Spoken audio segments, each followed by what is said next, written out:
Hello CMA inter group 2 students, welcome to the current session of corporate accounting. बच्चों, इस current session में हम लोग डिस्कस करेंगे वर्कबुक। आप सब बच्चों को बहुत अच्छे से मालूम है कि इंस्टीट्यूट ने अपनी वेबसाइट पर paper number 10 section a corporate accounting की वर्कबुक अपलोड की है, जिसमें कुल 50 क्वेश्चन हैं। बच्चों को ये लग रहा है कि भाई इस बार जो एग्ज़ाम होगा जून 2025 में वो इसी वर्कबुक से आएगा। ऐसा बिल्कुल नहीं है। कई सारे ऐसे इंपॉर्टेंट टॉपिक हैं जो इसके अंदर कवर्ड नहीं हैं, लेकिन एग्जाम्स में आते हैं। ये जो वर्कबुक है ये सिर्फ प्रैक्टिस के लिए है। आप इसे सिर्फ प्रैक्टिस के लिए यूज़ कीजिए। चलिए, अब आज इस सेशन में हम लोग वर्कबुक को डिस्कस करेंगे और देखेंगे इसके अंदर जो क्वेश्चंस हैं उनका लेवल क्या है, किस तरह के क्वेश्चंस इसमें रखे गए। पहली बात, आपको आपका सिलेबस मालूम है। आपके कॉर्पोरेट अकाउंटिंग के सिलेबस में कुल 5 मॉड्यूल हैं। जो वेबसाइट आपको जो इंस्टीट्यूट से बुक मिली थी, जो स्टडी मटेरियल आपको मिला था, उसमें जो पहले 5 मॉड्यूल थे वो थे कॉर्पोरेट अकाउंटिंग के। वो 5 मॉड्यूल कौन से थे देखिएगा। ये सिलेबस था आपका कॉर्पोरेट अकाउंटिंग का, जो कि पेपर नंबर 10 सेक्शन ए है। आपके सिलेबस में दोस्तों, बच्चों, आपके सिलेबस में जो 5 मॉड्यूल्स हैं वो कौन कौन से हैं? Module 1 accounting for shares and debentures, module 2 preparation of the statement of profit and loss and balance sheet. इसके बाद module 3 cash flow statement, module 4 accounts of banking, electricity and insurance companies, module 5 accounting standards. अब discuss करते हैं कि भाई module जो workbook है उसमें 50 क्वेश्चन कौन से हैं, किस मॉड्यूल के कितने क्वेश्चंस हैं। चलिए, सबसे आसान और सबसे अच्छी बात, जो 50 क्वेश्चन आपकी वर्कबुक में हैं वो 50 क्वेश्चन इन 5 में इक्वली डिवाइड किए गए हैं। देखिएगा आप वर्कबुक ध्यान से। मॉड्यूल 1 के 10 क्वेश्चन रखे गए हैं और मॉड्यूल 2 के भी 10 ही क्वेश्चन है वर्कबुक में। मॉड्यूल 3 कैश फ्लो स्टेटमेंट, इसके भी 10 ही क्वेश्चन हैं। Module 4 accounts of banking, electricity and insurance companies, बच्चों इसकी भी 10 क्वेश्चन हैं।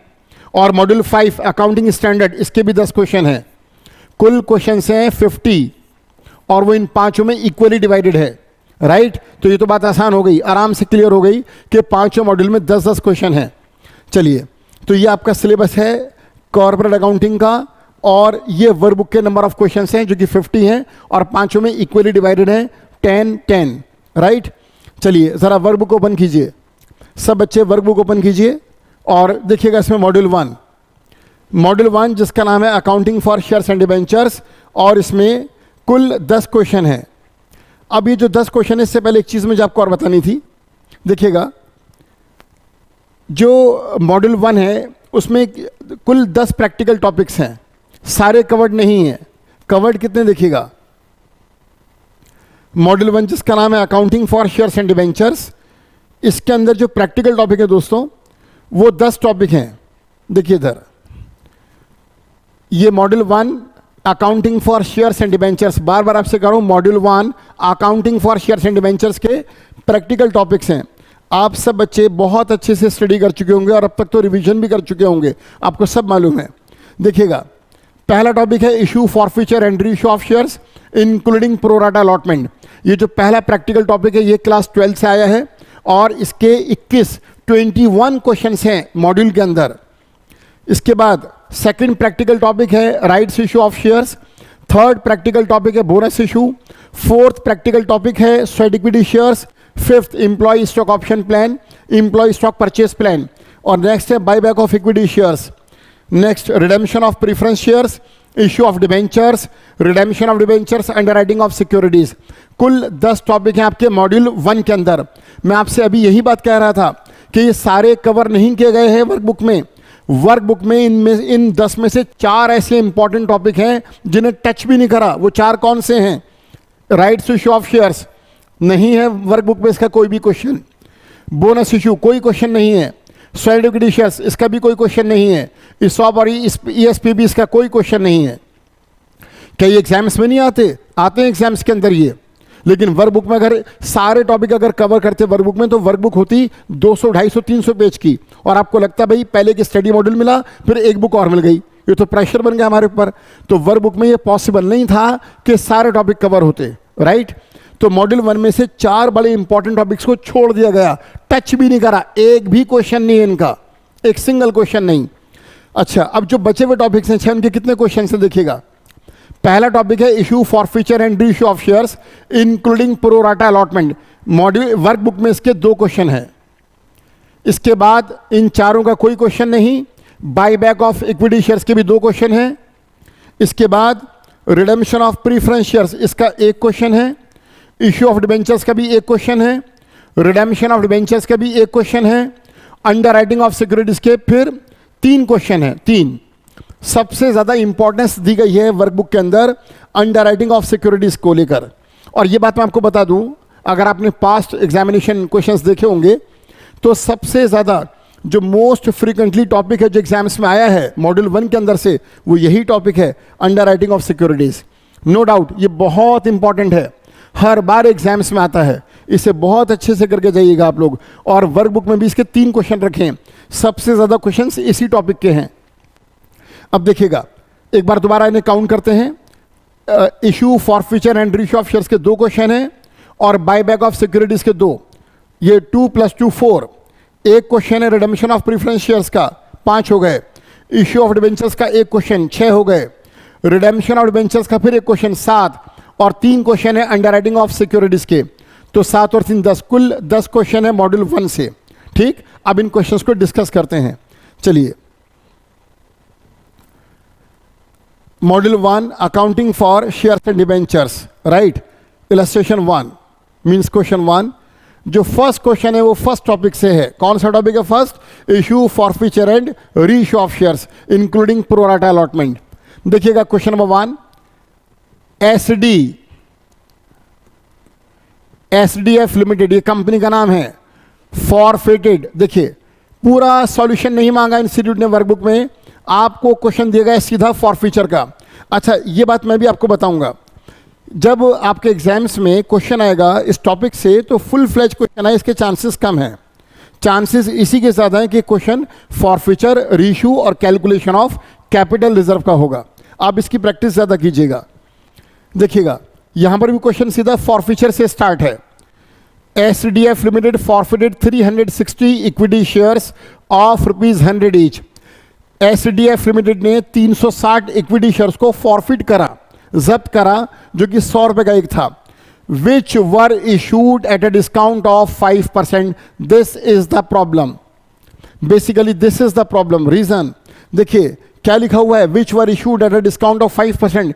उन शेयर्स को फॉरफिट करा जिन्हें कंपनी ने डिस्काउंट पर इशू करा था। इम्पॉसिबल, ऐसा कोई क्वेश्चन मैंने नहीं करा, ना किसी टीचर ने कराया होगा, ना किसी कोचिंग सेंटर में हुआ होगा, क्योंकि ये लॉ में इसका प्रोविजन ही नहीं है। हमने कंपनी लॉ में क्या पढ़ा, अभी आज के भारत में कोई भी कंपनी ऐसे इक्विटी शेयर्स इशू नहीं कर सकती जो डिस्काउंट पर हो। हमने पढ़ा था टाइप्स ऑफ इशू कितने प्रकार का है, 2 प्रकार का। कंपनी 2 तरह से इक्विटी शेयर्स को इशू कर सकती है, या तो पार पर या प्रीमियम पर। और इस क्वेश्चन में इक्विटी शेयर्स को इशू किया गया है डिस्काउंट पर। तो यही दिक्कत है, आप वर्कबुक को बेस नहीं बना सकते एग्जाम्स के लिए। आप देखिए, ठीक है, मैं ये नहीं कह रहा वर्कबुक मत कीजिए, जरूर कीजिए, बहुत अच्छे अच्छे क्वेश्चंस भी हैं। लेकिन आप देखिए इस क्वेश्चन को देखिए, आप जब वर्कबुक आप ओपन करके पहला क्वेश्चन देखेंगे, उस क्वेश्चन में ही एक ऐसा कंसेप्ट आएगा जो आपको मना किया गया था, जो आपने नहीं पढ़ा। आपको क्या मालूम है? आपको मालूम है कि ये शेयर्स 2 तरह से इशू होते हैं, पार पे या प्रीमियम पर। और यहां किस पर इशू हो रहे हैं? डिस्काउंट पर, जिसको मना किया गया था।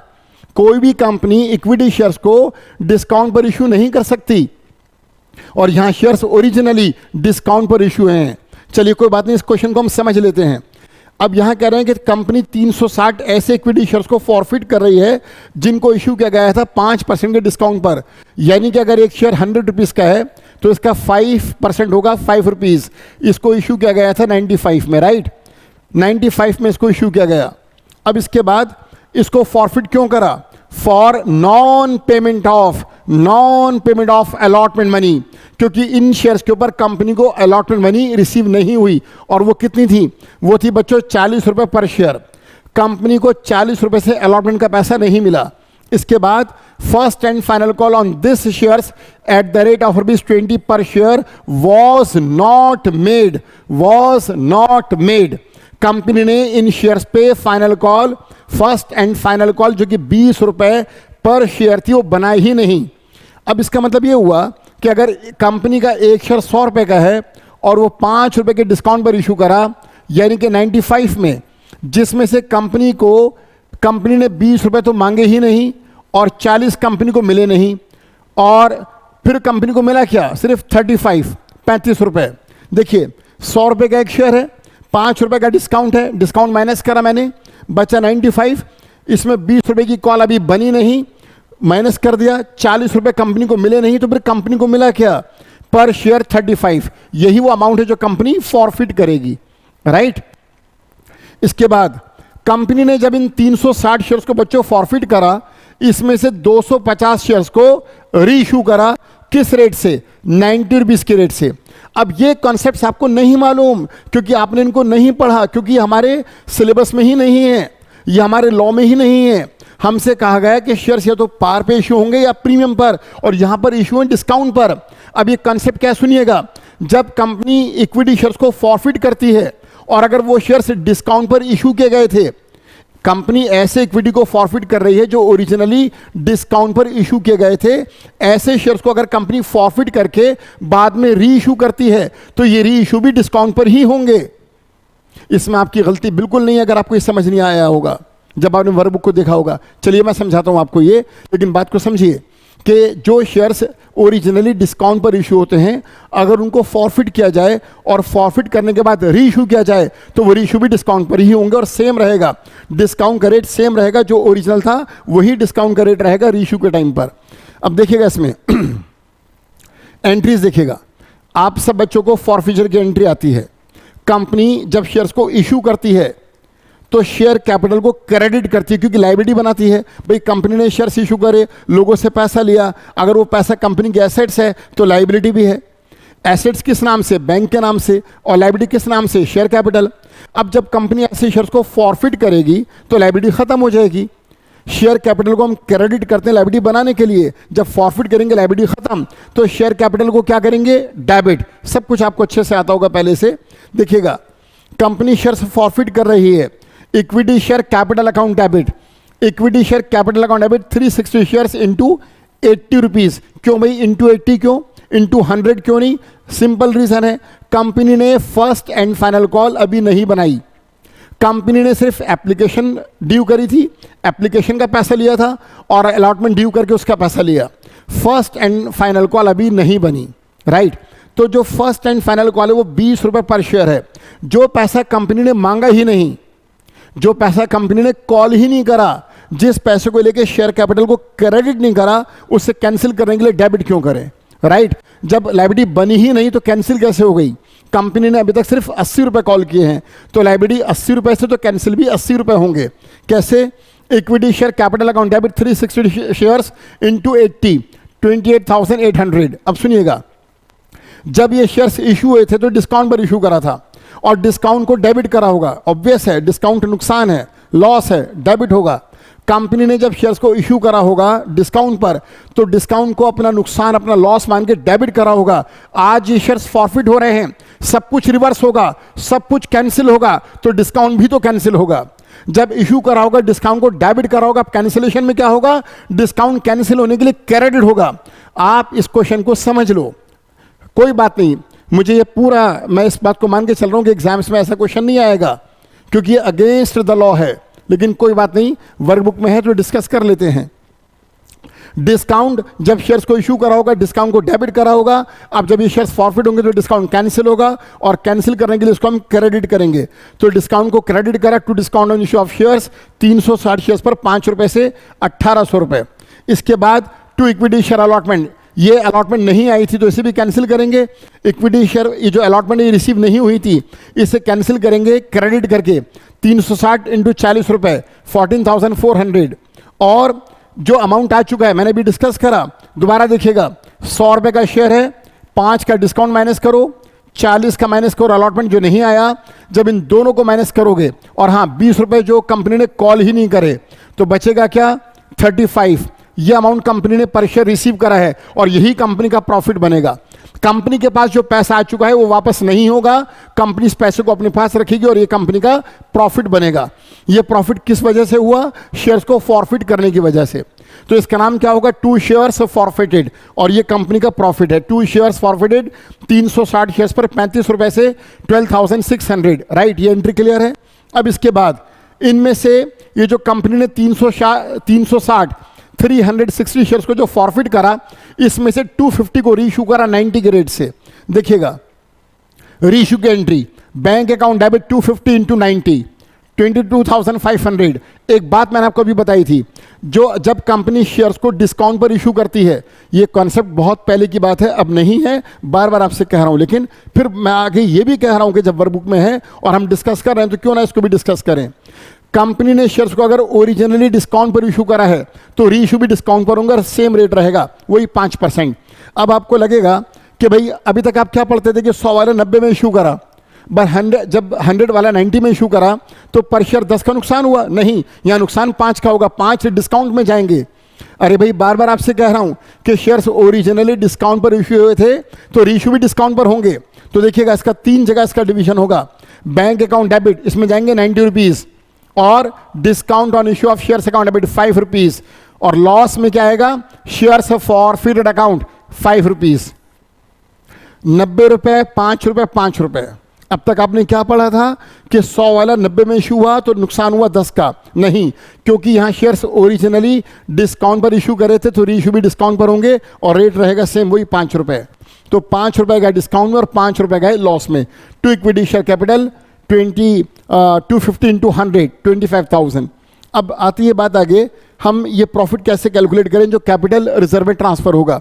बच्चों ये बताओ कि कंपनी ने फॉरफिट तो करे थे 360 और बच्चों री इशू करे 250, तो हम 250 शेयर जो री इशू हो रहे हैं इन पर जो लॉस होगा, री इशू करने से जो लॉस होगा वो लॉस 250 के प्रॉफिट से ही सेट ऑफ होगा।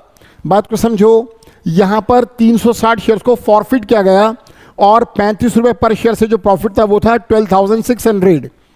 कंपनी ने फॉरफिट करे 360, रीइश्यू करे 250, तो 250 के लॉस को 360 के प्रॉफिट से सेट ऑफ नहीं किया जाएगा, 250 के लॉस को 250 के प्रॉफिट से ही सेट ऑफ करेंगे।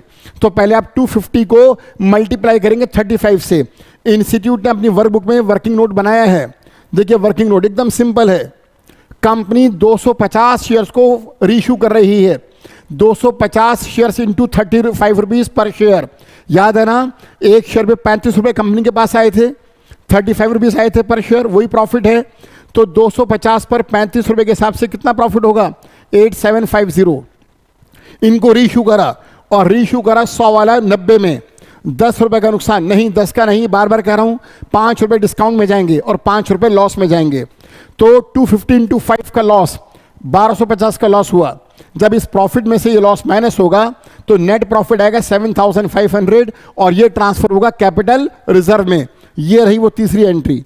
दोबारा देखिए थर्ड एंट्री को, shares forfeited account debit to capital reserve account 7,500, और ये था हमारा क्वेश्चन 1 जो सॉल्व हो गया। बच्चों ठीक है, 5 या 6 बार कह चुका हूं, कोई बात नहीं, ये हमारे सिलेबस में नहीं था। हमने लॉ में यही पढ़ा कि शेयर्स या तो पार पर इशू होते हैं या प्रीमियम पर, लेकिन इस क्वेश्चन में अजीब सा हुआ कि शेयर्स को डिस्काउंट पर इशू किया गया। कोई बात नहीं, हमने डिस्कस कर, आपको समझ में आया होगा, राइट। क्वेश्चन नंबर 2 पर आ जाइए बच्चों। क्वेश्चन नंबर 2 है बाई बैक ऑफ शेयर्स का। Yes, by back of shares, company अपने इक्विटी को बाई बैक कर रही है। आपको मालूम है इक्विटी शेयर्स कभी रिडीम नहीं होते, लेकिन आपने लॉ पढ़ा होगा, कंपनी अकाउंट्स में पढ़ा होगा, टीचर्स ने आपको पढ़ाया होगा, इसके लीगल प्रोविजंस लिखवाए होंगे बाय बैक ऑफ शेयर्स के, कि कुछ परिस्थितियों में, कुछ सर्कमस्टांसिस में कंपनी अपने इक्विटी शेयर्स को भी रिडीम करती है। हाँ, रिडीम, रिडम्पशन वर्ड यूज नहीं होता।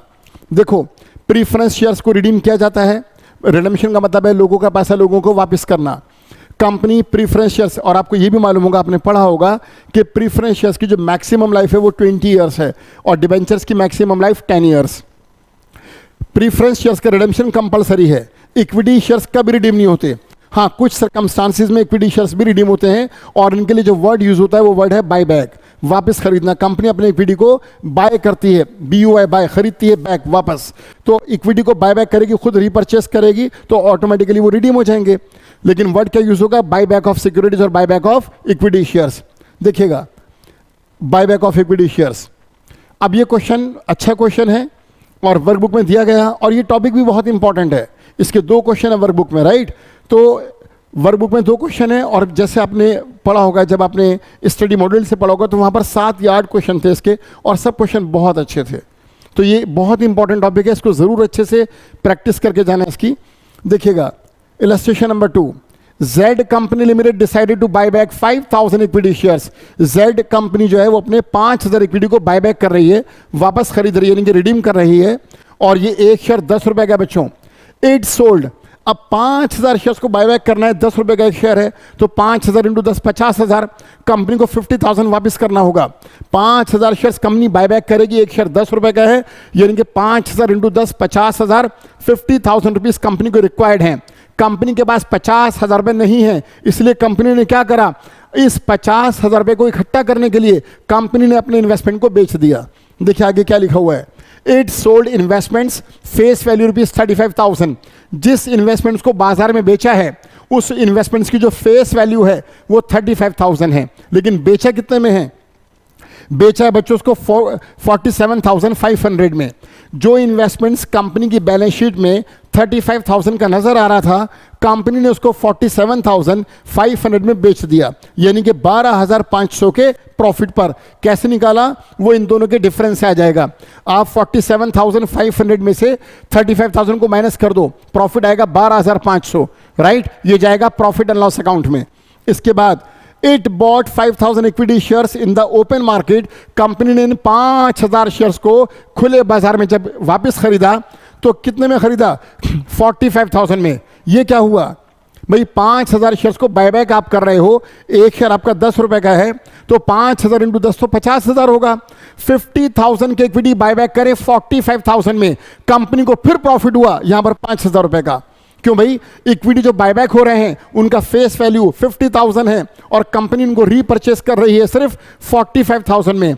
तो जब कंपनी 5,000 शेयर्स को, जो कि 10 रुपए का एक है, 45,000 में बायबैक करेगी तो कंपनी को यहां पर 5,000 का प्रॉफिट होगा। और कंपनी कहां से बायबैक कर रही है, फ्री रिजर्व से। आप सब बच्चों को मालूम है कि कंपनी जब इक्विटी शेयर्स को बायबैक करती है तो दो ही पॉसिबिलिटी है, कंपनी जिस फेस वैल्यू के इक्विटी को बायबैक करती है या तो सेम फेस वैल्यू के इक्वल बाजार में नए शेयर्स इशू करे, या फिर उस अमाउंट से फ्री रिजर्व्स को यूज कर सीआरआर में ट्रांसफर करे। कंपनी के पास दो ऑप्शन है, या तो कंपनी क्या करे भाई, जिस फेस वैल्यू के इक्विटी को बायबैक कर है सेम फेस वैल्यू के इक्वल बाजार में नए शेयर्स इशू करे, और अगर कंपनी बाजार में फ्रेश इशू नहीं करती है तो फेस वैल्यू के इक्वल अमाउंट से सीआरआर बनाए। कहां से, फ्री रिजर्व से। वही लिखा हुआ है क्वेश्चन में कि कंपनी ने इक्विटी को बायबैक करा, फ्रेश इशू नहीं करा, बल्कि अपने फ्री रिजर्व्स को यूज करा। आपको मालूम होगा फ्री रिजर्व्स क्या होते हैं। फ्री रिजर्व्स वो प्रॉफिट्स और रिजर्व्स हैं जो डिविडेंड के लिए अवेलेबल हैं, जैसे जनरल रिजर्व, जैसे प्रॉफिट एंड लॉस अकाउंट। जिन प्रॉफिट्स को डिस्ट्रीब्यूट किया जाता है बतौर डिविडेंड के, उन्हें हम कहते हैं फ्री रिजर्व्स, जो डिविडेंड के लिए अवेलेबल हैं।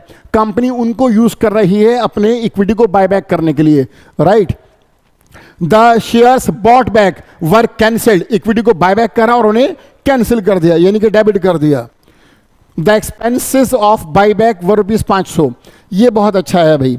The expenses of buyback were rupees 500, हाँ जी, the expenses of buyback were rupees 500। यार ये नहीं था मॉड्यूल में भाई। हमने जब स्टडी मटेरियल के क्वेश्चंस करे तो बायबैक के हमने 7-8 क्वेश्चंस करे, लेकिन बायबैक एक्सपेंसेस यार ये हम वर्कबुक में पहली बार देख रहे हैं, और ये बिल्कुल सही बात है। बायबैक फ्री में थोड़ी होगा, अरे कुछ पेपर वर्क होगा और भी कुछ लीगल एक्सपेंसेस होंगे, कुछ खर्चा होगा, बायबैक करने में कंपनी के एक्सपेंसेस होंगे। ये मॉड्यूल के किसी भी क्वेश्चन में नहीं थे, ये नई चीज़ें जो वर्क बुक में है। आप इसके लिए प्रिपेयर हो जाइए, रेडी हो जाइए इसके लिए कि हाँ एग्जाम में अगर बायबैक का क्वेश्चन आता है तो वहाँ पर बायबैक एक्सपेंस आ सकते हैं। घबराइएगा नहीं, आप 11th क्लास से अकाउंट्स पढ़ रहे हैं, आपको सब आता है। एक्सपेंस की एंट्री सब बच्चों को आती है। एक्सपेंस की एंट्री होती है expenses account debit to bank account, right. अब यहां पर एक्सपेंस का नाम है बायबैक, तो पूरा नाम लिख देना, एंट्री पास कर देना, buyback expenses account debit to bank account, और बाद में इन एक्सपेंसेस को प्रॉफिट एंड लॉस के डेबिट में ट्रांसफर कर देना। कुल मिलाकर 2 एंट्री पास करना। एक्सपेंस को पे करने की एंट्री सिंपल एंट्रीज हैं। 11th क्लास में आपको ने पढ़ा था कि एक्सपेंस को लेकर 2 एंट्री होती है, एक एक्सपेंस को पे करने की और एक एक्सपेंस को पीएनएल में ट्रांसफर करने की। तो इसी तरह से बस एक्सपेंस का नाम और जोड़ देना साथ में बायबैक, तो 2 एंट्री क्या पास करोगे, buyback expense account debit 500 to bank account 500, अगली entry profit and loss account debit 500 to buyback expense 500। पहले एक्सपेंस को पे करना, फिर उसको पीएनएल में ट्रांसफर कर देना। चलिए बहुत आसान है ये। Pass necessary journal entries in the books of Z company limited to record the above transaction. चलिए स्टार्ट करते हैं बच्चों। अब पहली एंट्री हम करेंगे इन्वेस्टमेंट्स को बेचने की। अब इन्वेस्टमेंट को बेचने की एंट्री क्या होगी, सब मालूम है आपको यार, सब आता है आपको, आप ज़बरदस्त लोग हैं भाई, सब मालूम है आपको। इन्वेस्टमेंट को बेचने की एंट्री होती है bank account debit to investment account. पैसा आया, इन्वेस्टमेंट गया, लेकिन क्योंकि यहाँ पर प्रॉफिट हुआ है तो एंट्री पास होगी bank account debit to investments account to profit and loss account. Bank account debit कितने से भाई, 47,500। आपने जो इन्वेस्टमेंट बेचा है वो बच्चों कितने का बेचा, 47,500 का, जबकि वो इन्वेस्टमेंट कितने वाला था, 35,000। आपको प्रॉफिट कितना हुआ, 12,500 का।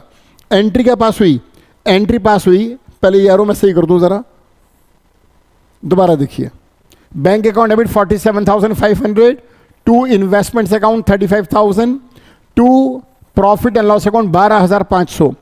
एक बात फिर यहां पर थोड़ी सी अलग हो गई, एंट्री है bank account debit to investments to profit and loss. इन्होंने वर्कबुक में लिखा bank account debit to investments account to profit on sale of investment. अब ये तो कोई मतलब ये इन्होंने एक नया अकाउंट बनाया, इन्होंने प्रॉफिट को बजाय पीएनएल में ले जाने के पहले profit on sale of investment में डाला। कोई बात नहीं, पक्का तुम देखना वर्कबुक में इन्होंने एक एंट्री और पास की होगी। अभी इन्होंने बजाय प्रॉफिट एंड लॉस को क्रेडिट करने की किसको क्रेडिट करा, profit on sale of investment को। अब ये एक एंट्री और इनको करनी पड़ेगी, वो क्या, profit on sale of investment को ये डेबिट करके फिर क्रेडिट करेंगे प्रॉफिट एंड लॉस को। तो आपको ये सब करने की जरूरत नहीं है। अगर ये सेम क्वेश्चन एग्जाम्स में आता है तो बच्चों आप दो एंट्री क्यों करोगे यार, ये आपको पहले से आता है। आप सिंपल एंट्री पास करना, bank account debit to investments account to profit and loss account. तुम देखना पक्का, अभी मैं स्क्रॉल करूंगा तो मैं दिखाऊंगा कि ये profit on sale of investments को फिर दोबारा एक एंट्री पास करके पीएनएल की क्रेडिट में ट्रांसफर पक्का करेंगे, दिखाऊंगा जब एंट्री आएगी। लेकिन मेरी आपसे रिक्वेस्ट है कि आप यहां पर चाहें तो सीधा to profit and loss account कर सकते हैं, और वो बिल्कुल सही है वो, और यही पढ़कर आप जा रहे हैं एग्जाम्स में। इसके बाद कंपनी इक्विटी को बायबैक कर रही है भाई। जब कंपनी इक्विटी को बायबैक करेगी, आपको मालूम है ना, equity share capital balance sheet में कहां पर आता है, लायबिलिटी में। शेयर कैपिटल का नेचर क्या है, क्रेडिट। क्रेडिट को खत्म करना हो तो क्या करते हैं, डेबिट। जब कंपनी इक्विटी शेयर्स को बायबैक करेगी, इक्विटी शेयर्स को रीपर्चेस करेगी तो बाजार से खत्म हो जाएंगे, और जब उन्हें खत्म करना होगा, लायबिलिटी को खत्म करना होगा तो क्या करेंगे, डेबिट। क्रेडिट को खत्म करना हो तो डेबिट करते हैं। कंपनी अपनी लायबिलिटी को कैंसिल कर रही है। देखो equity share capital account debit, कितने शेयर्स हैं बच्चों, ये है 5,000 शेयर्स। एक शेयर कितने का है भाई, 10 रुपए का। अमाउंट कितना बनेगा भाई, 50,000। लेकिन कंपनी इन 50,000 शेयर्स को बायबैक कर रही है 45,000 में, तो जो इक्विटी शेयर होल्डर्स के खाते में ट्रांसफर होगा वो 45 होगा, और यहां पर 5,000 का कंपनी को प्रॉफिट है। और ये प्रॉफिट कंपनी को बिजनेस करने से नहीं है, ये कंपनी का ऑपरेटिंग प्रॉफिट नहीं है, ये एक इवेंट से हुआ है, ये ट्रांजैक्शन से नहीं है, ये इवेंट से हुआ है। और जब प्रॉफिट किसी इवेंट से हो तो वो रेवेन्यू रिजर्व नहीं होता, वो कैपिटल रिजर्व होता है। तो इंस्टीट्यूट ने वर्कबुक में यही लिखा, और यही अपने मॉड्यूल में देखा था, टू कैपिटल रिजर्व। ये कंपनी का कैपिटल नेचर का प्रॉफिट है, ये कैपिटल रिजर्व में जाएगा, क्योंकि ये ट्रांजैक्शन से नहीं है, ये ordinary course of business activity नहीं है, ये एक इवेंट है, और जो प्रॉफिट किसी इवेंट से हो वो कैपिटल रिजर्व में ट्रांसफर होता है। तो देखिएगा टू कैपिटल रिजर्व अकाउंट, और ये अमाउंट है 5,000। तो कंपनी की लायबिलिटी खत्म हुई 50,000 से, और कंपनी को पे करना है 45,000। 5,000 का प्रॉफिट है, और यह प्रॉफिट जाएगा कैपिटल रिजर्व में। अब एक एंट्री हम पास करेंगे। अभी हमने क्या करा, पेमेंट नहीं करी, अभी हमने लायबिलिटी का नाम बदला है, इक्विटी शेयर कैपिटल को इक्विटी शेयर होल्डर में ट्रांसफर करा है। पे किसको करेंगे हम, इक्विटी शेयर होल्डर को। देखिएगा आगे की एंट्री, अगली एंट्री इन्होंने नीचे की है। ये पहले वो एंट्री दिखाता हूं जहां पर पेमेंट हुई, equity share holders account debit to bank, यहां पर ड्यू करा इक्विटी शेयर होल्डर्स में। इसके बाद चलिए देखिएगा, इक्विटी शेयर होल्डर्स को पे करने की एंट्री ही नहीं है वर्कबुक में। अब ये मिस प्रिंट है। आप बताइए आपने पेमेंट कहां करी दोस्तों, आप बताइए पेमेंट कहां करी, सिर्फ ड्यू तो करा है। ये एंट्री आपको रटी हुई है। मैं ये मान के चल रहा हूं कि आप सब बच्चे बहुत अच्छे हैं, मैं ये मान के चल रहा हूं कि आपने बहुत मेहनत की है, मैं ये मान के चल रहा हूं कि आपने स्टडी मॉड्यूल के सारे क्वेश्चंस करे हैं, आपको सोते सोते भी एंट्रीज रटी हुई है, ये मैं मान के चल रहा हूं। क्या आपको सब आता है? आपको ये बात रटी हुई है कि जब इक्विटी शेयर्स को बायबैक करते हैं तो पहली एंट्री पास होती है equity share capital account debit to equity share holder, और अगली एंट्री होती है equity share holder account debit to bank. पहले ड्यू बाद में पे करने की एंट्री नहीं है इसके अंदर।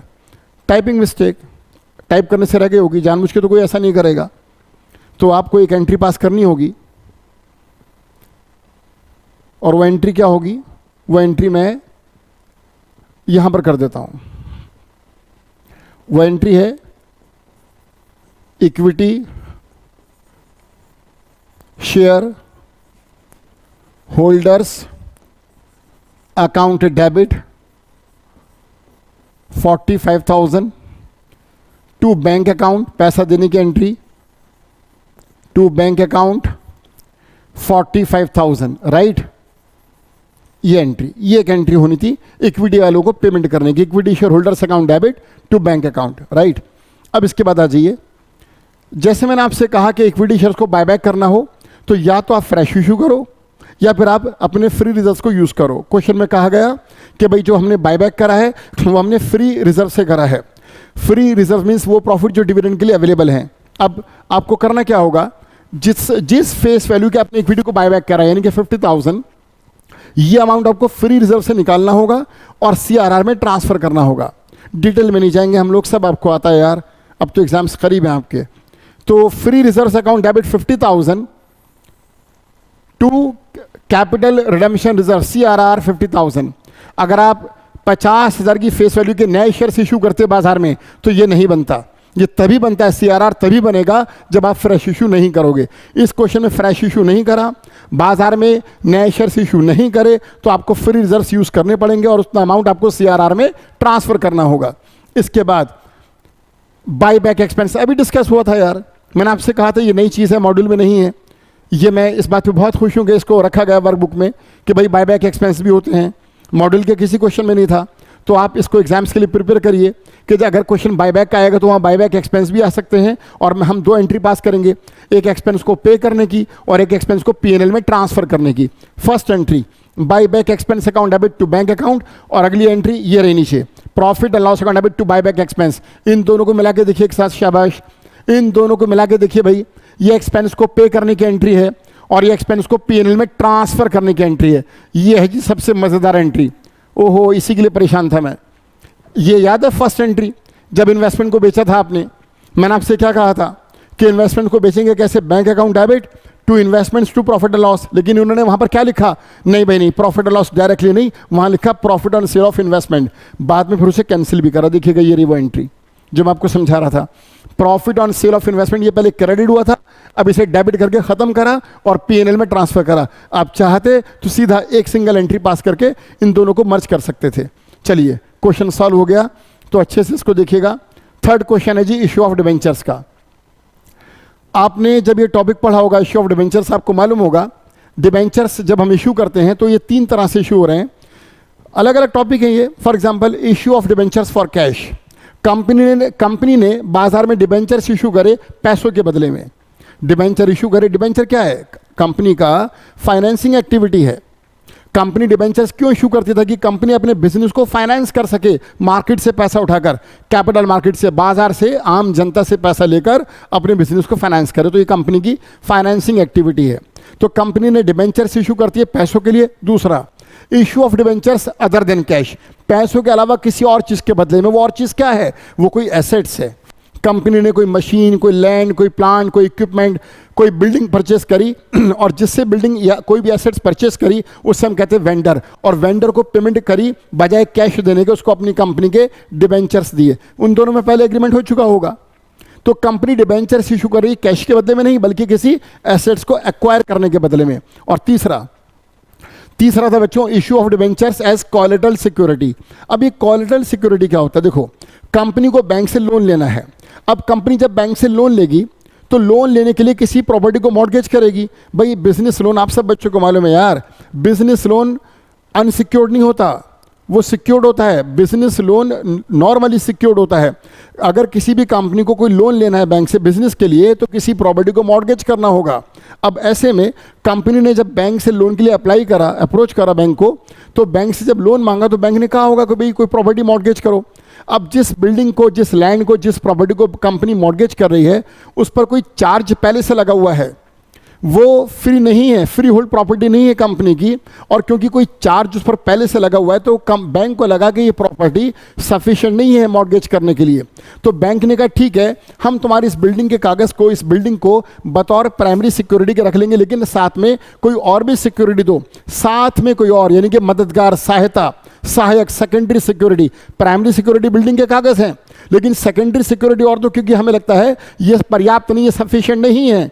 तो जब बैंक उस लोन को देने के लिए प्राइमरी सिक्योरिटी के अलावा कोई और सेकेंडरी सिक्योरिटी की डिमांड करे, उसे कहते हैं कोलेटरल सिक्योरिटी। और कंपनी कोलेटरल सिक्योरिटी के बदले में क्या रखवाएगी? अपनी कंपनी के डिबेंचर्स।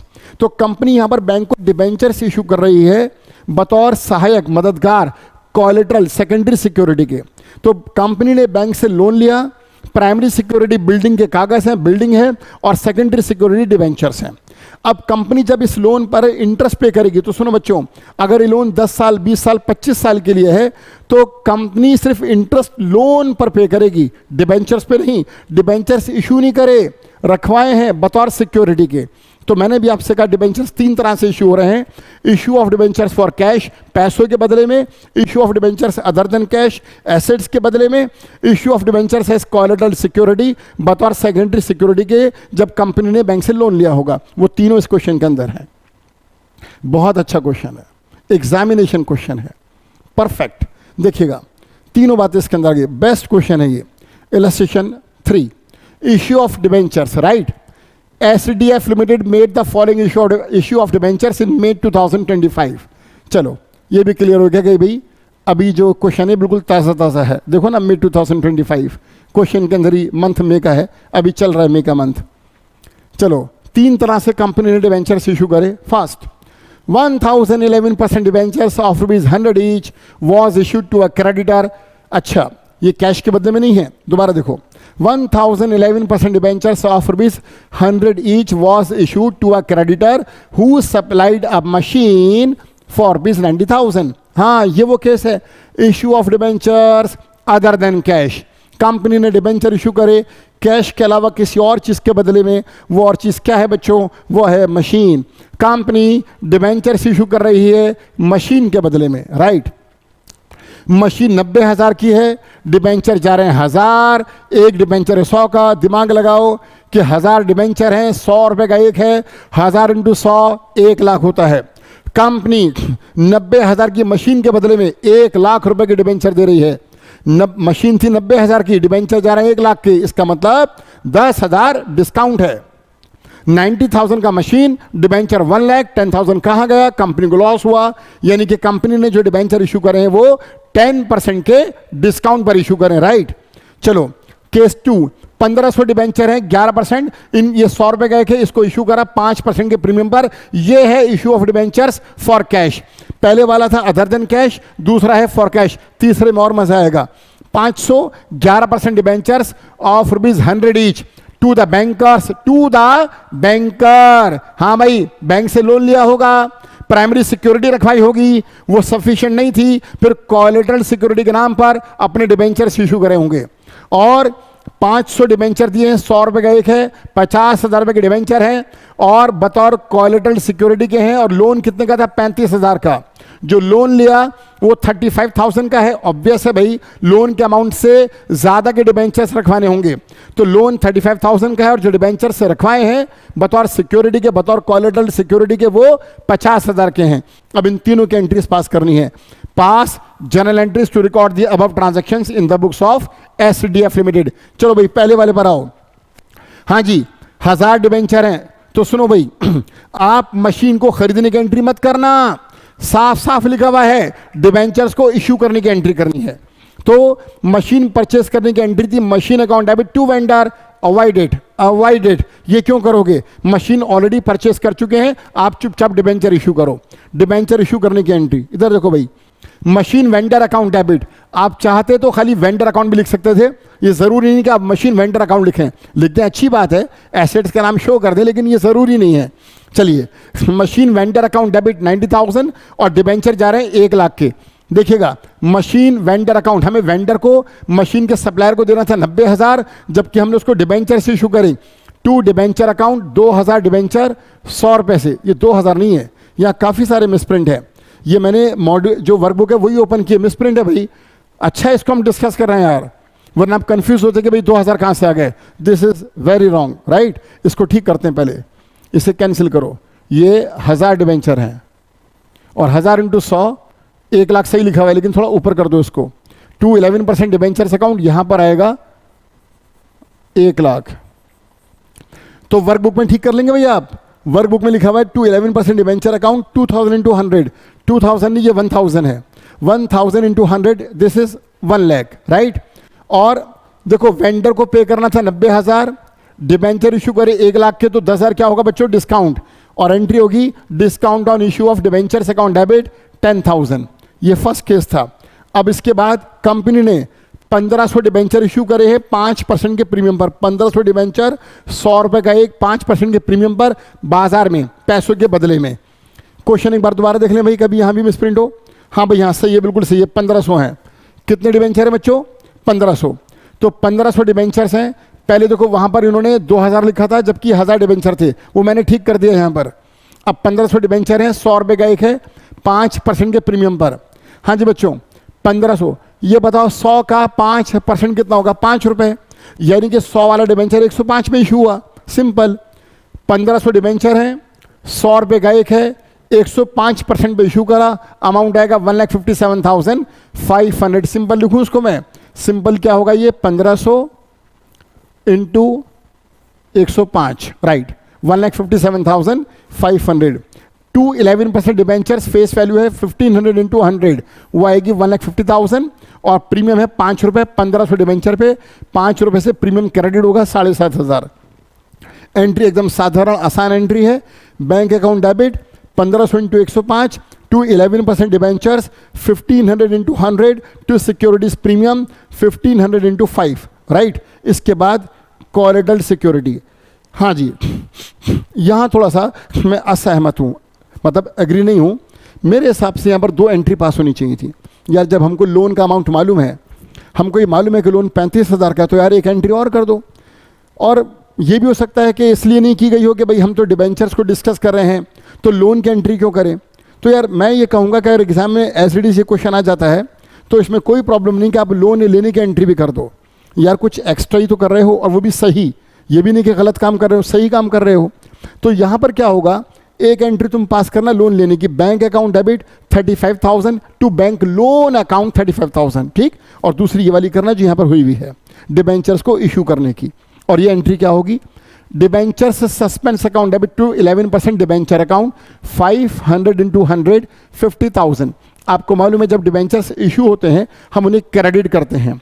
अब यहाँ पर डिबेंचर सस्पेंस को डेबिट क्यों करा, क्योंकि डिबेंचर्स क्रेडिट तो हुए, बदले में क्या आया, कुछ भी नहीं।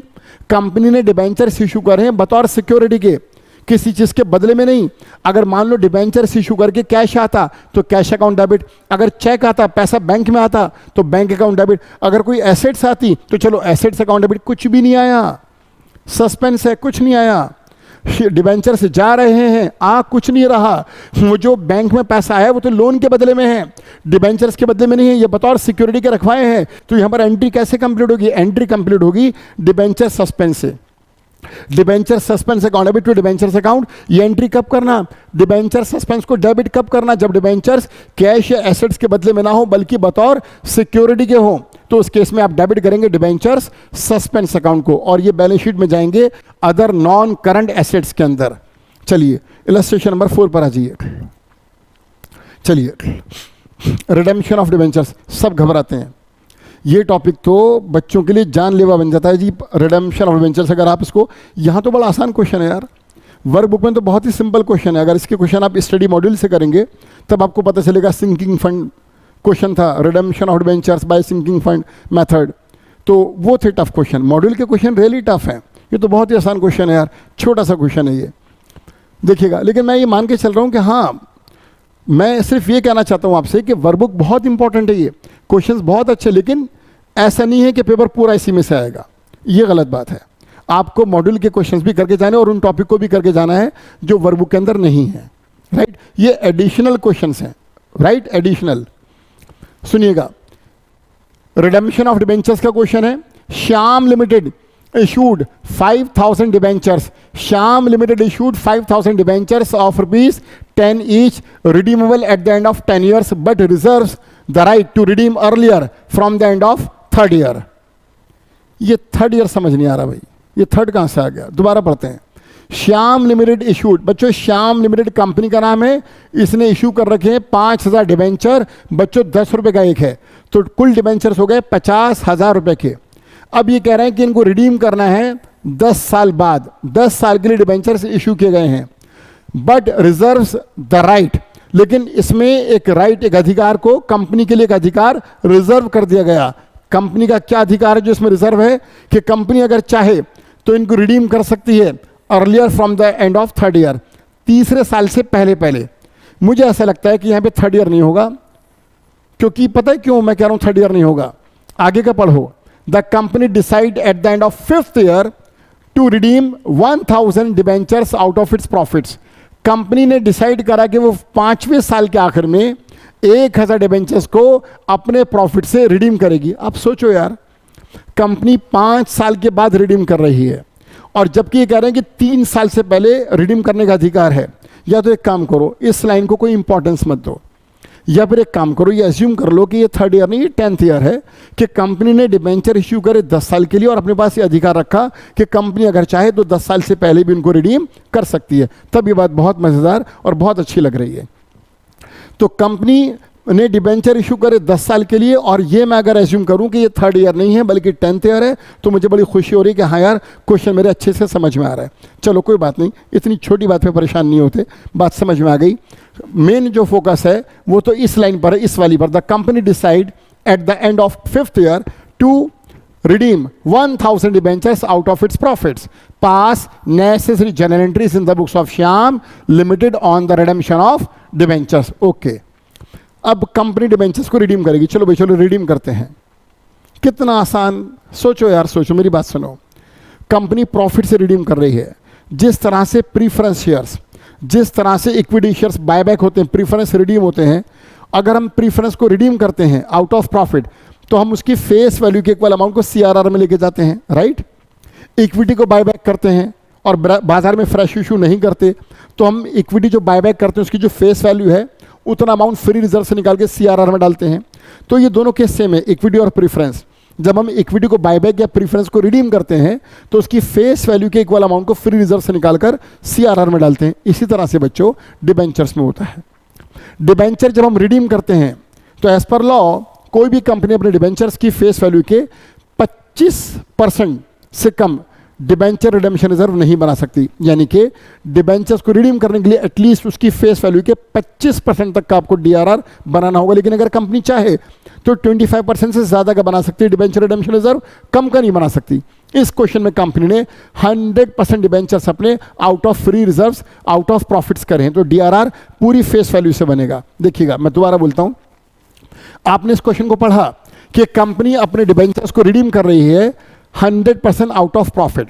डिबेंचर्स जो रिडीम हो रहे हैं वो 50,000 के हैं, तो डिबेंचर रिडम्पशन रिजर्व भी 50,000 से ही बनेगा। देखिएगा, डिबेंचर्स को रिडीम करने की एंट्री, डिबेंचर्स हमारी लाइबिलिटी है, डिबेंचर्स कंपनी की लाइबिलिटी होता है, डिबेंचर्स बैलेंस शीट में लाइबिलिटी में नजर आता है। डिबेंचर्स का नेचर एक क्रेडिट लाइबिलिटी है। क्रेडिट को खत्म करना हो, लाइबिलिटी को खत्म करना हो तो कैसे करोगे? डेबिट कर कर। चलो डिबेंचर्स को रिडीम करो। डिबेंचर्स अकाउंट डेबिट, 1000 डिबेंचर्स हैं, 10 रुपए का एक है, ये हुआ जी 1 लाख का, 10,000, 1000 इंटू 10, 10,000। हाँ जी, सीधा बैंक से पैसा लौटा दें, कर सकते हैं। आप ये भी कर सकते थे debentures account debit to bank account, लेकिन बेटर ये है जो यहाँ नजर आ रहा है, बेटर है कि डिबेंचर्स को पहले डिबेंचर होल्डर में ट्रांसफर करो, उसके बाद पे करना। तो entry should be debentures account debit to debenture holder account, और देखो डेट में क्या लिखा हुआ है, 5th ईयर एंड, 5वें साल का आखिरी दिन। Debentures account debit to debenture holder account, अगली एंट्री डिबेंचर होल्डर्स को पे कर दो, debenture holders account debit to bank, right. Perfect entries हैं ये, परफेक्ट, कोई एरर नहीं है इसके अंदर। Debenture to debenture holder to bank account. इसके बाद प्रॉफिट एंड लॉस से पैसे निकाला और डिबेंचर रिडेम्पशन रिजर्व में ट्रांसफर कर दिया। एंट्री क्या पास करी, profit and loss appropriation account debit to debenture redemption reserve 10,000 face value से। आप यहां पर एक चेंज क्या कर सकते थे, प्रॉफिट एंड लॉस एप्रोप्रिएशन की जगह आप लिख सकते थे फ्री रिजर्व या खाली रिजर्व, आप लिख सकते थे reserve account debit to debenture redemption reserve account, लेकिन ये गलत नहीं है, जो है वो बिल्कुल परफेक्ट है, सही है, सॉल्यूशन इज परफेक्ट। चलिए इलस्ट्रेशन नंबर 5 पर आ जाइए और दोबारा आपके सामने आ गया forfeiture and reissue of shares. लेकिन आपको बता दूं कि ये क्वेश्चन फुल फ्लैश क्वेश्चन है, यहाँ पर आपको एंट्रीज पास करनी है, इशू से लेकर कैपिटल रिजर्व तक पूरा कंप्लीट क्वेश्चन है, ये परफेक्ट क्वेश्चन है, इसको समझेंगे हम, इसमें थोड़ा सा हमारा टाइम लगेगा। चलिए इलस्ट्रेशन नंबर 5 देखते हैं बच्चों। Question 5, forfeiture and reissue of shares. The issued share capital of KGF Limited consists of 50,000 equity shares of ₹10 each fully paid up. देखो भाई, जो कंपनी है KGF Limited, इसके 50,000 इक्विटी शेयर्स हैं, 10 रुपये का एक है। The company offers to its share holders shares on rights basis. अच्छा भाई, कंपनी ये शेयर्स बाजार में इशू नहीं कर रही, अपने एग्जिस्टिंग शेयर होल्डर्स को बतौर राइट्स इशू के दे रही है। इन द रेशियो ऑफ 1:1, एक के बदले में एक। चलो थोड़ा सा कंसेप्ट राइट्स इशू का आ गया। The shares of ₹10 each being offered eight a premium of ₹10 पर शेयर। अच्छा, कंपनी 10 वाला शेयर 10 रुपये के प्रीमियम यानी कि 10 वाला 20 में इशू कर रही है, और कंपनी के पहले से शेयर्स हैं 50,000 और जो राइट्स इशू है 1:1 की रेशियो में है बच्चों, एक के बदले में एक, तो 50,000 के बदले में नए 50,000 इक्विटी शेयर से इशू होंगे और 10 वाला 20 में इशू होगा। Half of the price was payable with the application, आधा पैसा एप्लीकेशन के साथ देना है, 10 वाला 10 रुपये के प्रीमियम पर यानी कि 10 वाला 20 में और 20 का आधा 10 रुपये, तो 10 रुपये एप्लीकेशन के टाइम पर है। And the balance was payable on allotment, distribution being as follows. बहुत बढ़िया, सुनो भाई, कंपनी 50,000 शेयर इशू कर रही है, शेयर का फेस वैल्यू 10 रुपये है, 10 रुपये प्रीमियम है, 10 + 10 20 रुपये, कंपनी 10 वाला 20 में इशू करेगी और टोटल नंबर ऑफ शेयर्स हैं 50,000। और ये जो 20 रुपये बच्चों, आधा अमाउंट एप्लीकेशन के साथ है और आधा अमाउंट अलॉटमेंट के साथ है, राइट। ये देखो, ये रहा शेयर कैपिटल। अच्छा, आधा किस तरह से, देखो जो लायबिलिटी है शेयर कैपिटल 5 रुपये एप्लीकेशन पर और 5 रुपये अलॉटमेंट पर। इसी तरह से जो प्रीमियम है बच्चों 10 रुपये, ये भी 10 है, ये भी 10 है। प्रीमियम का आधा 5 एप्लीकेशन पर और आधा 5 अलॉटमेंट पर। आप समझे बात को, जो 10 वाला 20 में इशू करा तो 10 रुपये तो इसमें कैपिटल का अमाउंट और 10 रुपये प्रीमियम का है, दोनों हाफ ऑफ एप्लीकेशन पर है और दोनों हाफ ऑफ अलॉटमेंट पर है। दोबारा देखो, 10 रुपये का लाइबिलिटी, 5 एप्लीकेशन 5 अलॉटमेंट, बच्चों 10 का प्रीमियम, 5 रुपये एप्लीकेशन के साथ और 5 अलॉटमेंट के साथ। इसके बाद all the share holders accepted the offer, सभी शेयर होल्डर्स ने इस ऑफर को एक्सेप्ट कर लिया, राइट्स इशू को सबने एक्सेप्ट करा।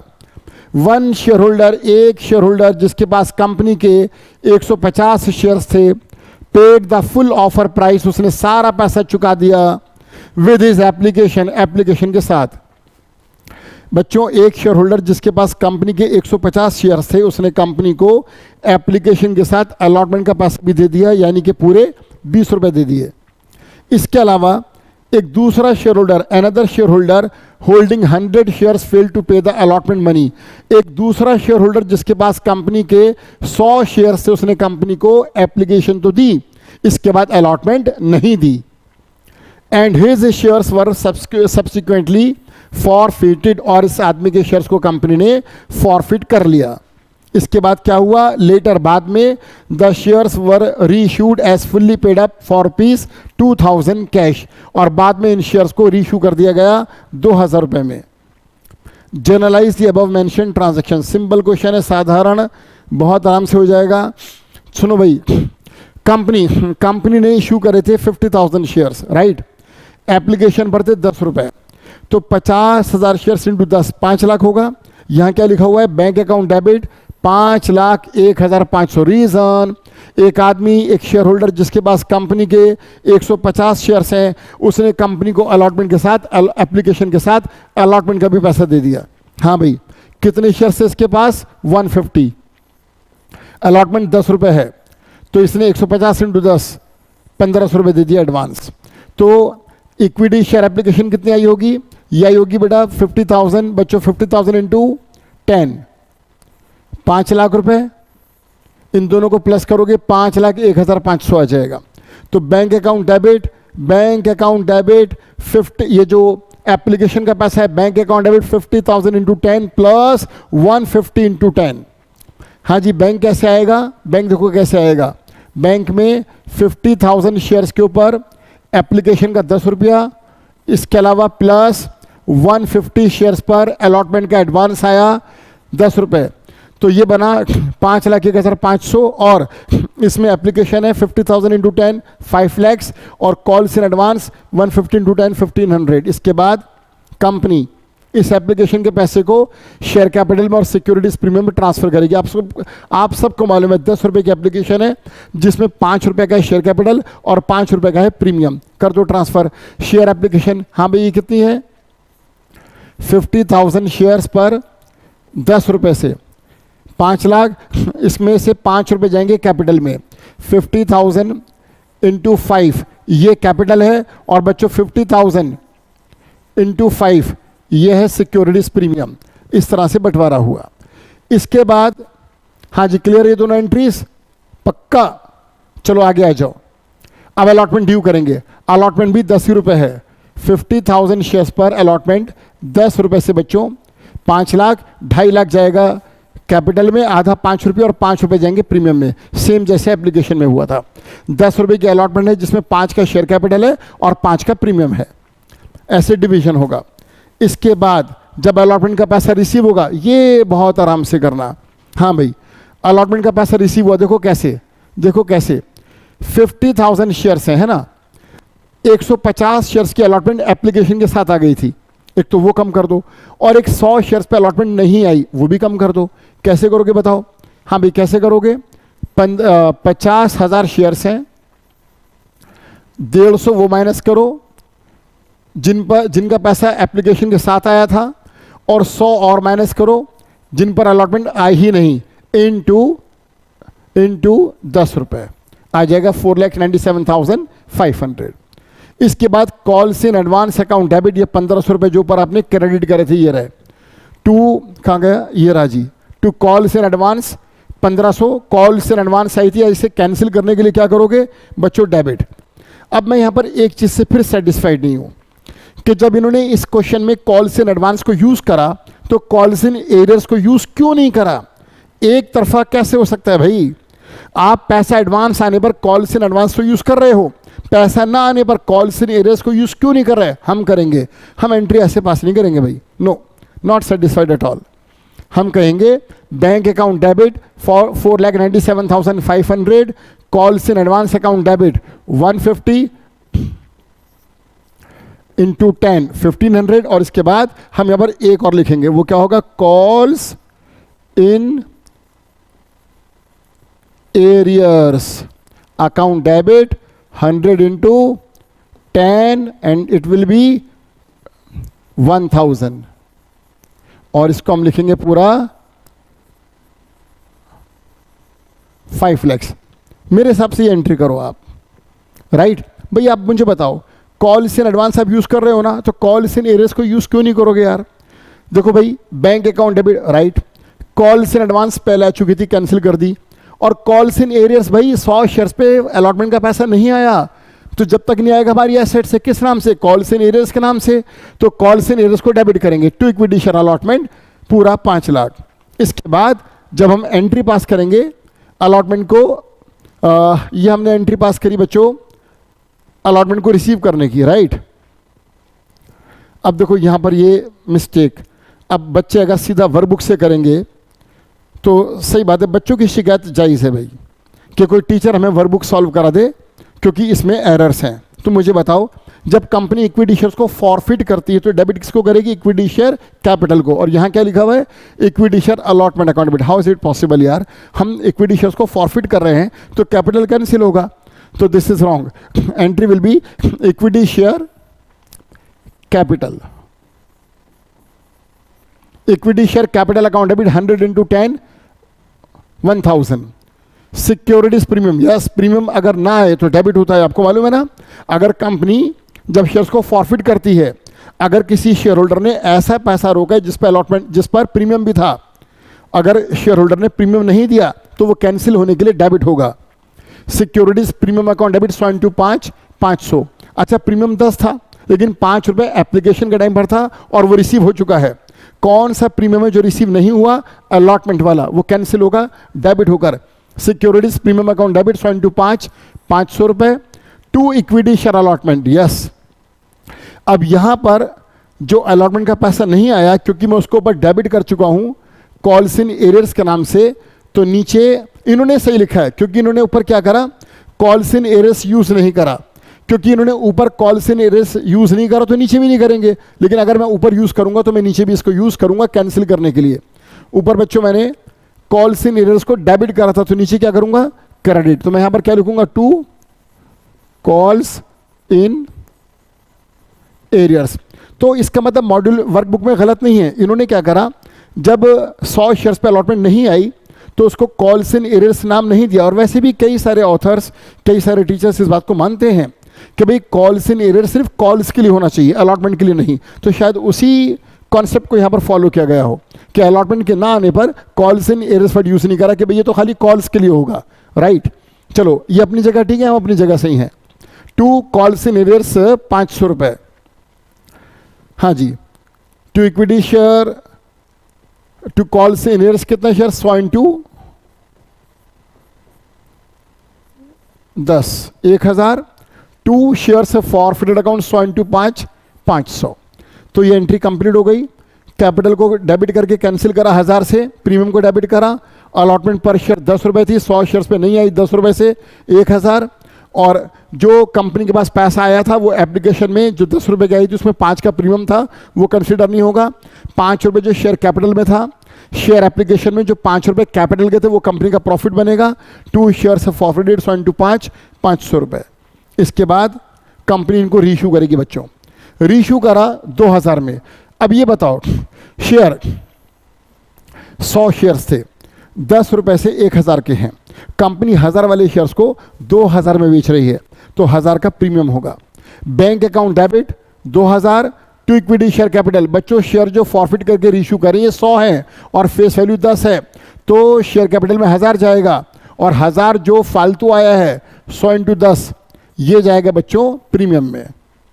तो रीइशू के टाइम पर भी प्रीमियम आया है। इसके बाद लास्ट एंट्री होगी कैपिटल रिजर्व की, और वो आपको मालूम है शेयर से फॉरफिटेड अकाउंट डेबिट या फिर forfeited shares account debit to capital reserve. ये 500 कैसे आया? देखो, फॉर फीचर से प्रॉफिट कितना हुआ था बच्चों? फॉर फीचर से प्रॉफिट हुआ था 500 रुपये का, राइट। फॉर फीचर की एंट्री में टू शेयर से फॉरफिटेड 500 का प्रॉफिट था और रीइशू में लॉस कुछ भी नहीं है। रीइशू तो उल्टा प्रीमियम पर हुआ है, रीइशू में लॉस नहीं है, तो पूरा का पूरा जो प्रॉफिट है ये कैपिटल रिजर्व में ट्रांसफर होगा। Forfeited shares account debit 500 to capital reserve 500, क्योंकि रीइशू पे लॉस हुआ ही नहीं। क्वेश्चन सॉल्व, आसान क्वेश्चन था। ये है जी मस्त क्वेश्चन, जबरदस्त। Under writing of shares, this is very hot topic of this module 1। Module 1 का सबसे हॉट टॉपिक है अंडर राइटिंग ऑफ शेयर्स, और ये एग्जाम्स में इसका क्वेश्चन आमतौर पे आता ही आता है, तो इसे अच्छे से करके जाना। मॉड्यूल में भी इसके 7-8 क्वेश्चन है, वो भी सारे करना, और 3 क्वेश्चन है वर्कबुक में, ये भी तीनों करना। एग्जाम्स का इस मॉड्यूल 1 का सबसे हॉट टॉपिक है ये। SDF limited has an authorised capital of ₹1 crore. हाँ भाई, SDF लिमिटेड का जो ऑथोराइज कैपिटल है वो 1 करोड़ है, जो कि डिवाइडेड है 10 लाख शेयर्स में, जो कि 10 रुपये का एक है। 10 लाख शेयर्स हैं, 10 रुपये का एक है। 10 लाख को 10 से मल्टीप्लाई करोगे 1 करोड़ आ जाएगा। तो कंपनी का शेयर कैपिटल है 1 करोड़, नंबर ऑफ शेयर्स हैं 10 lakhs। The company issued 10 lakh shares for subscription to the public at a premium of ₹5 each. कंपनी 10 वाला 15 में इशू कर रही है। The entire issue was underwritten as follows. ये जो कंपनी का एंटायर इशू है, जो कंपनी शेयर्स इशू कर रही है, उसके लिए कंपनी ने 3 अंडरराइटर्स को अपॉइंट करा, ए बी सी। राइट, ए से कहा कि तुम कंपनी के 1,20,000 शेयर बिकवाओगे, बी से कहा कि तुम 60,000 शेयर्स बिकवाओगे, और सी ने कहा मैं कंपनी के शेयर से सब्सक्राइब कराऊंगा 20,000।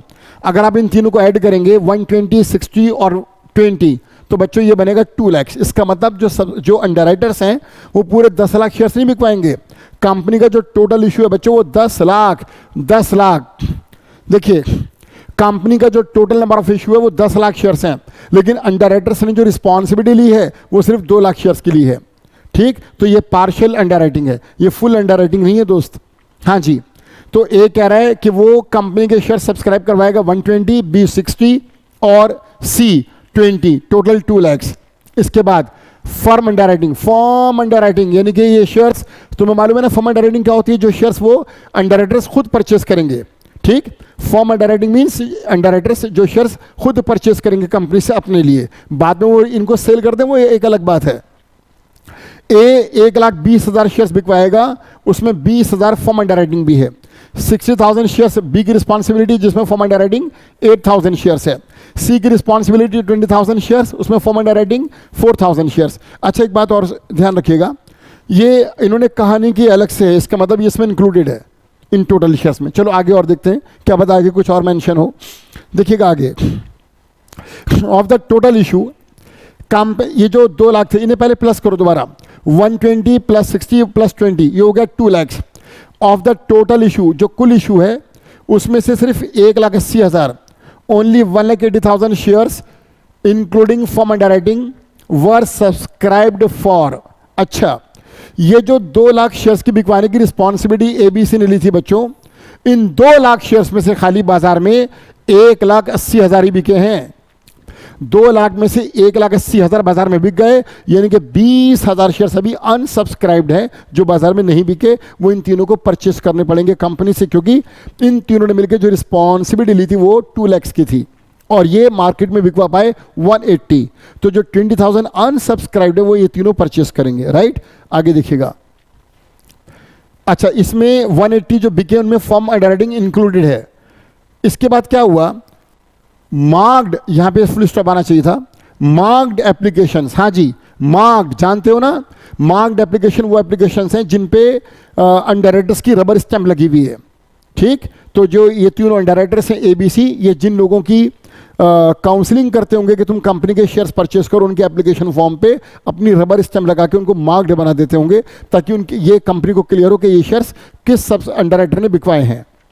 तो जो मार्क्ड एप्लीकेशन है बच्चों वो हैं कितनी देखो, marked applications, application forms excluding form underwriting. अच्छा, मार्क्ड एप्लीकेशंस में फॉर्म अंडरराइटिंग नहीं है, फिर ये कहां पर होगी, ऑब्वियसली ये अनमार्क्ड में होगी।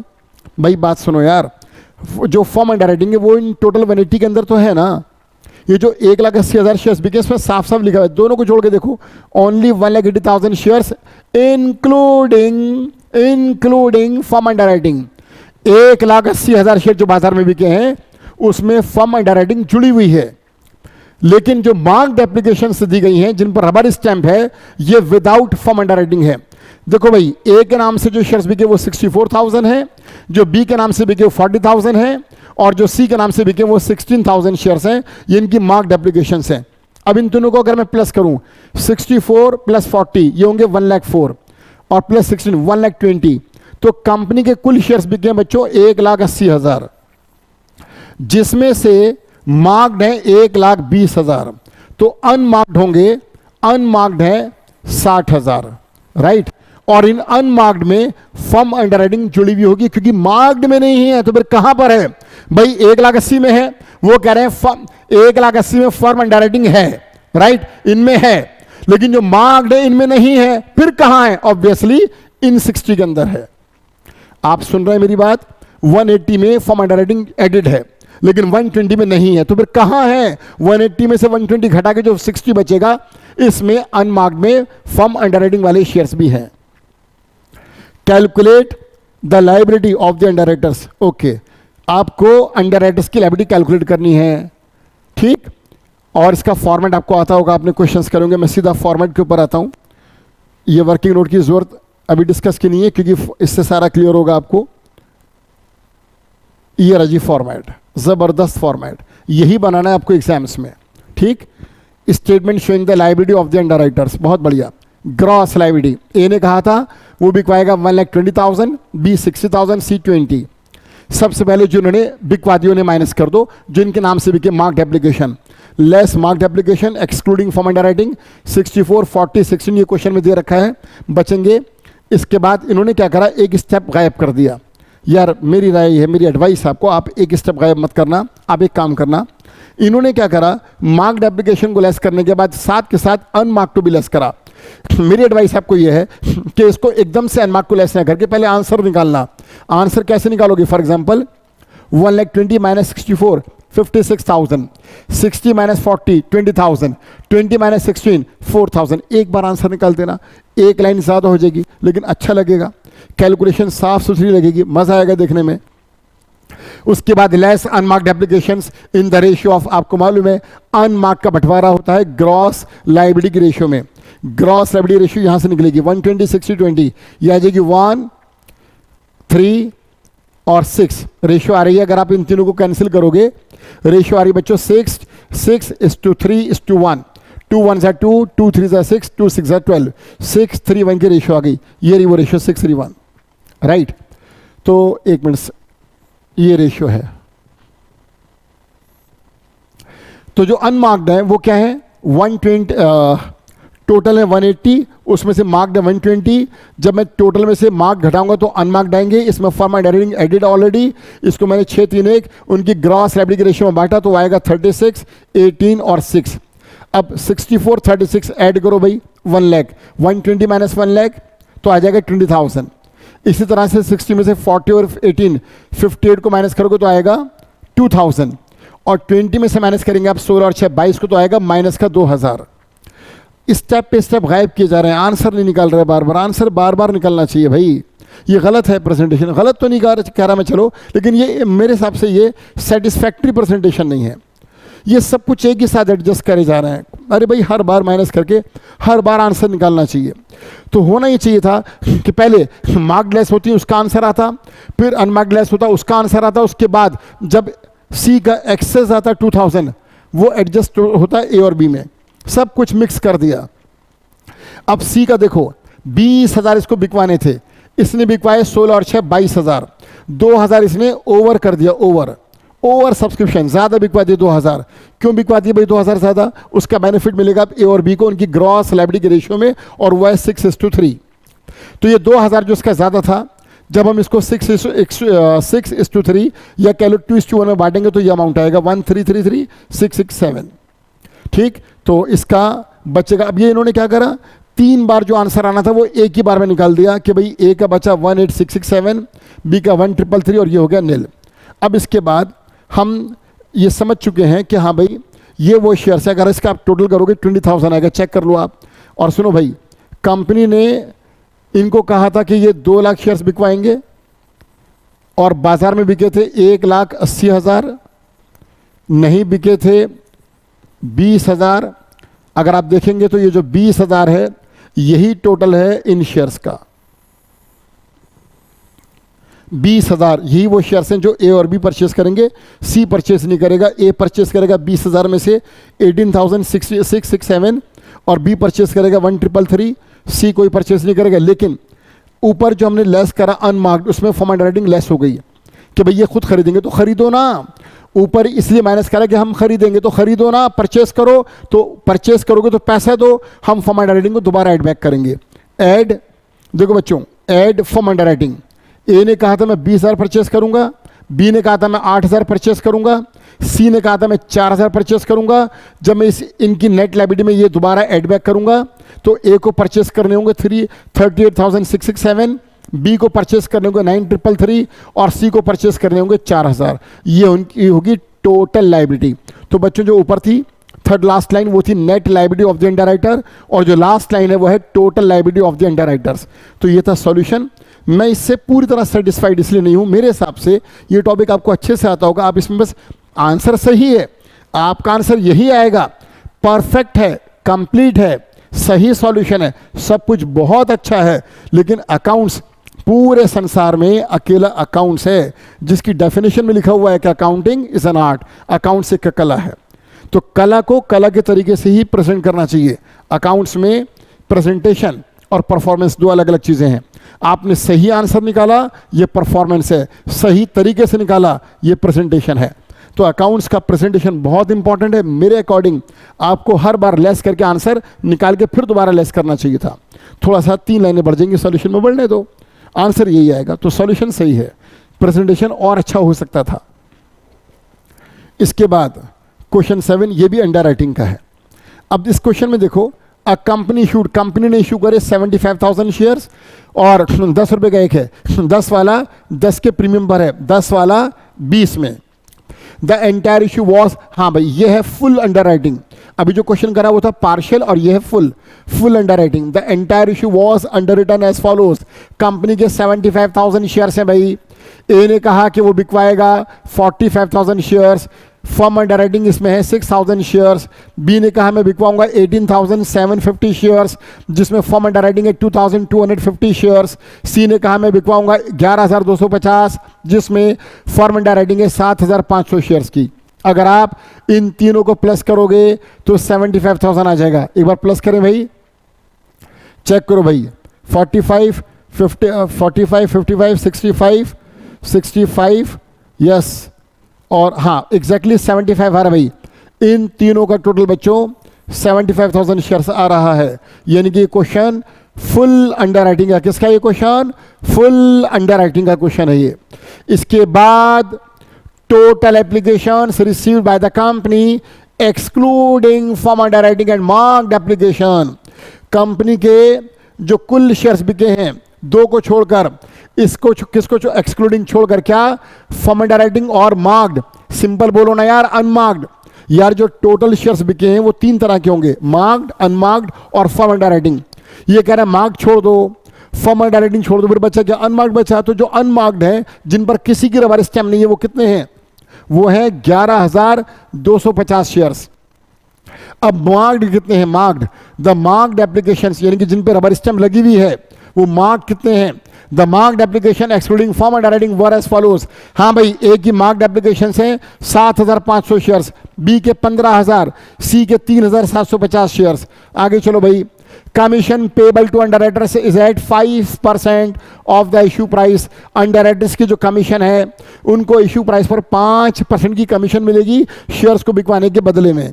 इसके बाद the underwriting contract provides that credit for the unmarked applications to be given to the underwriters in the proportion to the shares underwritten, and benefit of the firm underwriting is to be given to the individual underwriters। इस बात का मतलब ये है कि उनके agreement में ये लिखा हुआ है कि जो अनमार्क्ड एप्लीकेशंस हैं उसका बेनिफिट सारे अंडरराइटर्स को मिलेगा उनकी ग्रॉस लायबिलिटी रेशियो में। ये चुप रहते तो भी हम यही काम करते, हम कुछ नया काम तो नहीं करते, हम भी तो अनमार्क्ड को ग्रॉस लायबिलिटी रेशियो में ही बांटते हैं। चलो भाई, यू, अब ये क्वेश्चन थोड़ा बड़ा है, इसमें कुछ और भी करना है। You are required to, number 1, determine the liability of each underwriter in number of shares. तीनों अंडरराइटर्स की नेट लायबिलिटी कैलकुलेट करो और उसके बाद कंप्यूट द अमाउंट पेबल और ड्यू टू अंडरराइटर्स। बताओ कितना अमाउंट अंडरराइटर से लेना है और कितना हमने उसको देना है। अब मैं आपसे एक बात कर रहा था, आपका जो स्टडी मटेरियल है, जो इंस्टीट्यूट से आपको बुक मिली थी, उसमें ये जो लास्ट लाइन है, कंप्यूट द अमाउंट पेबल और ड्यू टू अंडरराइटर्स, ये क्वेश्चन में नहीं था, लेकिन आपकी स्टडी मॉड्यूल में सारे क्वेश्चन जब खत्म हो गए तो लास्ट में एक सॉल्व्ड केस दे रखा है, सॉल्व्ड केस, एक केस जो कि सॉल्व हुआ है, वहां पर ये वाला कंसेप्ट था। तो अगर आपने अपनी स्टडी मॉड्यूल से लास्ट क्वेश्चन जिसका कोई नंबर नहीं है, 66 क्वेश्चन हैं, उसके बाद एक सॉल्व्ड केस के नाम से है, इसका नंबर नहीं, ये क्वेश्चन बहुत अच्छा है, अगर वो क्वेश्चन आप कर लेंगे तो ये भी आपके समझ में आ जाएगा। तो मॉड्यूल का स्टडी मटेरियल का सॉल्व्ड केस क्वेश्चन 66 के बाद सॉल्व्ड केस, वो भी सॉल्व कीजिए और इसको भी कीजिए। देखिए एग्जाम्स का सबसे इंपॉर्टेंट टॉपिक है, मॉड्यूल 1 का सबसे इंपॉर्टेंट टॉपिक है underwriting of securities, under writing of shares, right. चलो भाई, अब सॉल्यूशन पर आ जाओ। ये जी मस्त एकदम जबरदस्त टेबल। ग्रॉस लायबिलिटी, ए ने कहा था मैं बिकवाऊंगा 45,000, बी ने कहा 18,750, सी ने कहा 11,250। लेस कर दो पहले इसमें से मार्क्ड एप्लीकेशन जो उनके नाम से बिके हैं। उसके बाद जो देखो फिर वही गड़बड़ हो गई, आंसर नहीं निकाला। आंसर निकालना चाहिए था, अनमार्क को आंसर निकाल के उसमें से लेस करना चाहिए था। चलो कोई बात नहीं, आप फिर भी कोशिश करना कि पहले 45,000 में से 7.5 को घटाकर जो बचेगा वो आंसर निकाल देना। चलो, इन्होंने पहले gross liability number of shares लिखा, लेस करा मार्क्ड एप्लीकेशन, उसके बाद अनमार्क को बांटा। अनमार्क्ड एप्लीकेशंस को बांटेंगे ग्रॉस लायबिलिटी के रेशियो में। कैसे निकालोगे ग्रॉस लायबिलिटी रेशियो? ये जो 45,000 है, ये जो 18,750 है, 11,250 इसको कैंसिल करेंगे, इससे रेशियो आ जाएगी। ये जो ग्रॉस लायबिलिटीज की रेशियो निकालेंगे, उस रेशियो में अनमार्क का बंटवारा होगा। अनमार्क कितने हैं? 11,250 शेयर्स। अभी हमने क्वेश्चन में देखा था।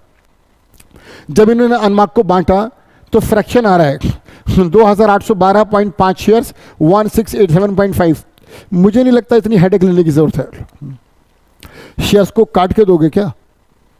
ज़्यादा अच्छा होता 2812.5 को 2813 कर दो और 1687.5 को 1687, किसी एक में 0.5 इंक्रीज करके किसी एक को अवॉइड करो। ये गलत नहीं है।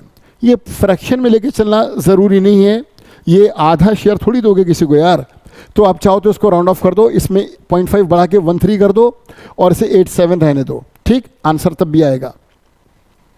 उसके बाद इन्होंने लेस करा फॉर्म अंडर राइटिंग। तो 3 चीज़ें लेस करी, less marked application, less unmarked, less form, क्योंकि इस बार तीनों अलग अलग अलग हैं, इसलिए तीनों को अलग अलग अलग लेस करा। इसके बाद क्या हुआ? 2 अंडरराइटर्स नेगेटिव हो गए। 2, एक तो ये नेगेटिव हो गया, इसके ज़्यादा शेयर बिक गए और एक इसने ज़्यादा शेयर बिक पाए। अब ज़रा देखिएगा, सॉरी ऐसा नहीं है, रुकिए 1 मिनट। ये तो अनमार्क को लेस करा है इन्होंने।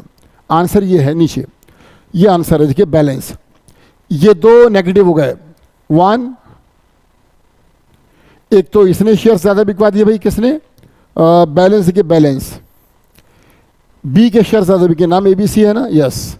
बी ने बिकवा दिए ज़्यादा 1312.5 और सी ने ज़्यादा बिकवा दिए 1687.5। इन दोनों का बेनिफिट बच्चों आप दे दो ए को, क्योंकि एक ही शेयर सही है। इन दोनों को प्लस करोगे 3,000 आ जाएगा, बेनिफिट मिलेगा ए को, और ये खत्म होकर दोनों हो जाएंगे निल। ए के 24,750 ड्यू थे, इसको बिकवाने थे, 3,000 ये बिक गए जो इन दोनों ने फालतू बेचे। इसका बेनिफिट मिला ए को, ए के बचे 21,750। ऊपर आपने फर्म अंडरराइटिंग को लेस करा था क्योंकि इनको शेयर्स खुद खरीदने थे भाई। फर्म अंडरराइटिंग जो ये खुद परचेस करेंगे, ऊपर लेस करा कि हाँ भाई हम खरीदेंगे, तो नीचे दोबारा ऐड होगा कि हाँ भाई खरीदो ना।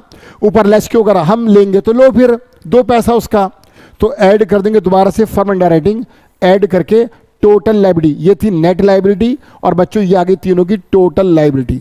अब सुनिए अमाउंट कैसे कैलकुलेट होगा। देखिए, liability towards shares to be subscribed at the rate of 20 per share. ए को कितने शेयर खरीदने? 27,750, और पर शेयर कितने में खरीदेगा? ये 20 रुपए में। आपने क्वेश्चन में ऊपर पढ़ा था ना, 10 वाला कंपनी ने 20 में इशू करा, तो कंपनी ए से अंडरराइटर ए से कितना अमाउंट लेगी? 27,750 इंटू 20, बी से 2,250 इंटू 20, सी से 7,500 इंटू 20, ये अमाउंट लेगी। ये आएगा वो अमाउंट 1, 2, 3। कंपनी इनको देगी क्या? कमीशन 5%। किस पर? ग्रॉस लायबिलिटी पर। किस पर? ग्रॉस लायबिलिटी पर। कहां है वो? ये रही ग्रॉस लायबिलिटी 45,000। और इश्यू प्राइस क्या है दोस्तों? कंपनी कमीशन किस पे दे रही है? फेस वैल्यू पर नहीं, इश्यू प्राइस पर। कहां लिखा हुआ है? मैं दिखाता हूं कहां लिखा हुआ है। ये लिखा हुआ, commission payable to the underwriters is at 5% of the issue price. Face value 10 रुपए, लेकिन इश्यू प्राइस 20 रुपए, 10 वाला 20 में। तो कमीशन कैसे निकालेंगे आप? कमीशन निकालेंगे कैसे? 45,000 शेयर्स इसने बिकवाए हैं इंटू 20 रुपए इंटू 5/100, 45,000 इंटू 20 इंटू 5/100। पहले 45,000 शेयर्स को आप 20 रुपए से मल्टीप्लाई करेंगे, टोटल इश्यू प्राइस आएगा, उसका निकालेंगे 5%, 5/100, तो ये आएगी ए की कमीशन। और वो कितनी आएगी देखिएगा, ये रही कमीशन 45,000। ठीक, आप कैलकुलेट कर लीजिए, 45,000 इंटू 20 इंटू 5/100, तीनों की कमीशन निकाल दी। कंपनी ये पैसा इनसे लेगी तीनों से, और कंपनी इन तीनों को ये पैसा कमीशन का देगी। जो अमाउंट कंपनी ने लेना है वो ज़्यादा है, और जो कंपनी ने बतौर कमीशन के इनको देना है वो कम है।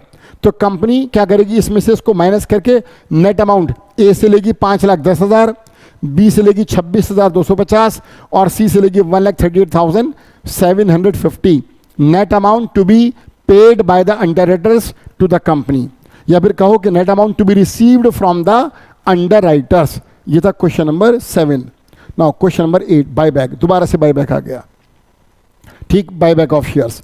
कंपनी इक्विटी को बायबैक कर रही है। देखिएगा, कंपनी के जो इक्विटी शेयर्स हैं बच्चों वो 4 लाख हैं। क्वेश्चन नंबर 8, 4 लाख इक्विटी है, 10 रुपए का एक है, फुल्ली पेड अप है 40 लाख रुपए। इसके बाद 25,000 8% प्रीफरेंस शेयर्स हैं, 100 रुपए का एक है, 80 पेड अप है। शेयर 100 रुपए का बच्चों, लेकिन 80 रुपए अभी तक कंपनी ने इस पर कॉल करे हैं। 80 लोगों ने पे करा है, 20 लाख। कैपिटल रिजर्व में कंपनी का अमाउंट है 17,50,000, जनरल रिजर्व में है 40 लैक्स, सिक्योरिटीज प्रीमियम में है 35 लैक्स और प्रॉफिट एंड लॉस अकाउंट में है 26 लैक्स। ये बैलेंसेस हैं कंपनी के ledger balances. Equity shares 4 lakh 40 lakh के, 25,000 8% प्रेफरेंस शेयर 100 रुपए का, 80 पेड अप है 20 lakh. Capital reserve 1750, GR securities premium PNL account. Question में कह रहे हैं अच्छा अभी और भी हैं, डिबेंचर से 12% 5 लाख के, non current investment at cost 32,50,000, cash and bank balance 46 lakhs. आगे देखिएगा, additional information, the company pass the resolution two by back 20% of its equity capital. अच्छा, कंपनी 20% इक्विटी को बाय बैक कर रही है। आपको मालूम है इक्विटी शेयर्स कितने हैं? अभी ऊपर आपने देखा था 4 लाख। आप देख लीजिए क्वेश्चन में 4 लाख इक्विटी है, इसका अगर आप 20% निकालेंगे तो वो आ जाएगा 80,000 80,000। यस, यानी कि कंपनी जिन इक्विटी को बायबैक कर रही है वो 80,000 शेयर्स हैं। बच्चों समझ आया? कंपनी कितने इक्विटी बायबैक कर रही है? 4 लाख में से 80,000, क्योंकि 4 लाख का 20% बायबैक होगा। इसके बाद कंपनी अपने प्रीफरेंस को भी रिडीम कर रही है दोस्तों। चलो भाई, रिडेम्पशन ऑफ प्रीफरेंस का भी क्वेश्चन आ गया। The company redeemed the preference shares at a premium of 25%। Company preference को रिडीम कर रही है 25% के प्रीमियम पर। अच्छा, प्रीफरेंस है कितने के वो देख लो पहले। 25,000 8% प्रीफरेंस शेयर्स है, 100 रुपए का एक, 80 पेड अप। ये तो रिडीम हो ही नहीं सकते। नो, प्रीफरेंस आपने पढ़ा होगा, प्रीफरेंस को रिडीम करना हो तो वो फुल्ली पेड अप होने चाहिए। अब इसका मतलब ये नहीं आप मना कर देंगे मैं रिडीम नहीं कर रहा भाई क्योंकि तो पार्टली पेड अप है। रिडीम करो, पहले एक काम करो, आप जानते हो कि प्रीफरेंस को रिडीम करना हो तो वो फुल्ली पेड अप होने चाहिए। तो एक काम करो ना, इन सबसे 20 रुपए मंगवा लो, पहले इनको फुल्ली पेड अप बनाओ, उसके बाद रिडीम कर देना। यही तो होगा, मना तो नहीं करोगे आप। जब क्वेश्चन में कह रहे रिडीम करो तो करना पड़ेगा, और ये समझना आपको पड़ेगा कि इनको पहले फुल्ली पेड अप बनाना होगा। तो पहले आप इन पर फाइनल कॉल 20 रुपए से ड्यू करोगे, फिर उसको रिसीव करोगे, इसके बाद इनको रिडीम करोगे, राइट। चलो भाई, अब क्वेश्चन में आगे आ जाओ। Third, included in its investment were investments in own debentures costing rupees 5 lakh, face value rupees 5,75,000. These debentures were cancelled. अच्छा, कंपनी के जो ये जो है ना non current investments at cost, इसमें कंपनी का एक इन्वेस्टमेंट वो है जो उसने अपने डिबेंचर्स में करा है। इन्वेस्टमेंट पढ़ा होगा आपने रिडेम्पशन के अंदर, इन्वेस्टमेंट्स इन ओन डिबेंचर्स। क्या होता है ये? कंपनी ने बाजार से अपने डिबेंचर्स खुद परचेस करे। जिस तरह से भारत की आम जनता ने कंपनी के डिबेंचर्स में पैसा इन्वेस्ट करा है, कंपनी के डिबेंचर्स आम जनता ने परचेस करे, इसी तरह से कंपनी भी आम जनता से अपने डिबेंचर्स को वापस परचेस करती है और अपना इन्वेस्टमेंट मानती है।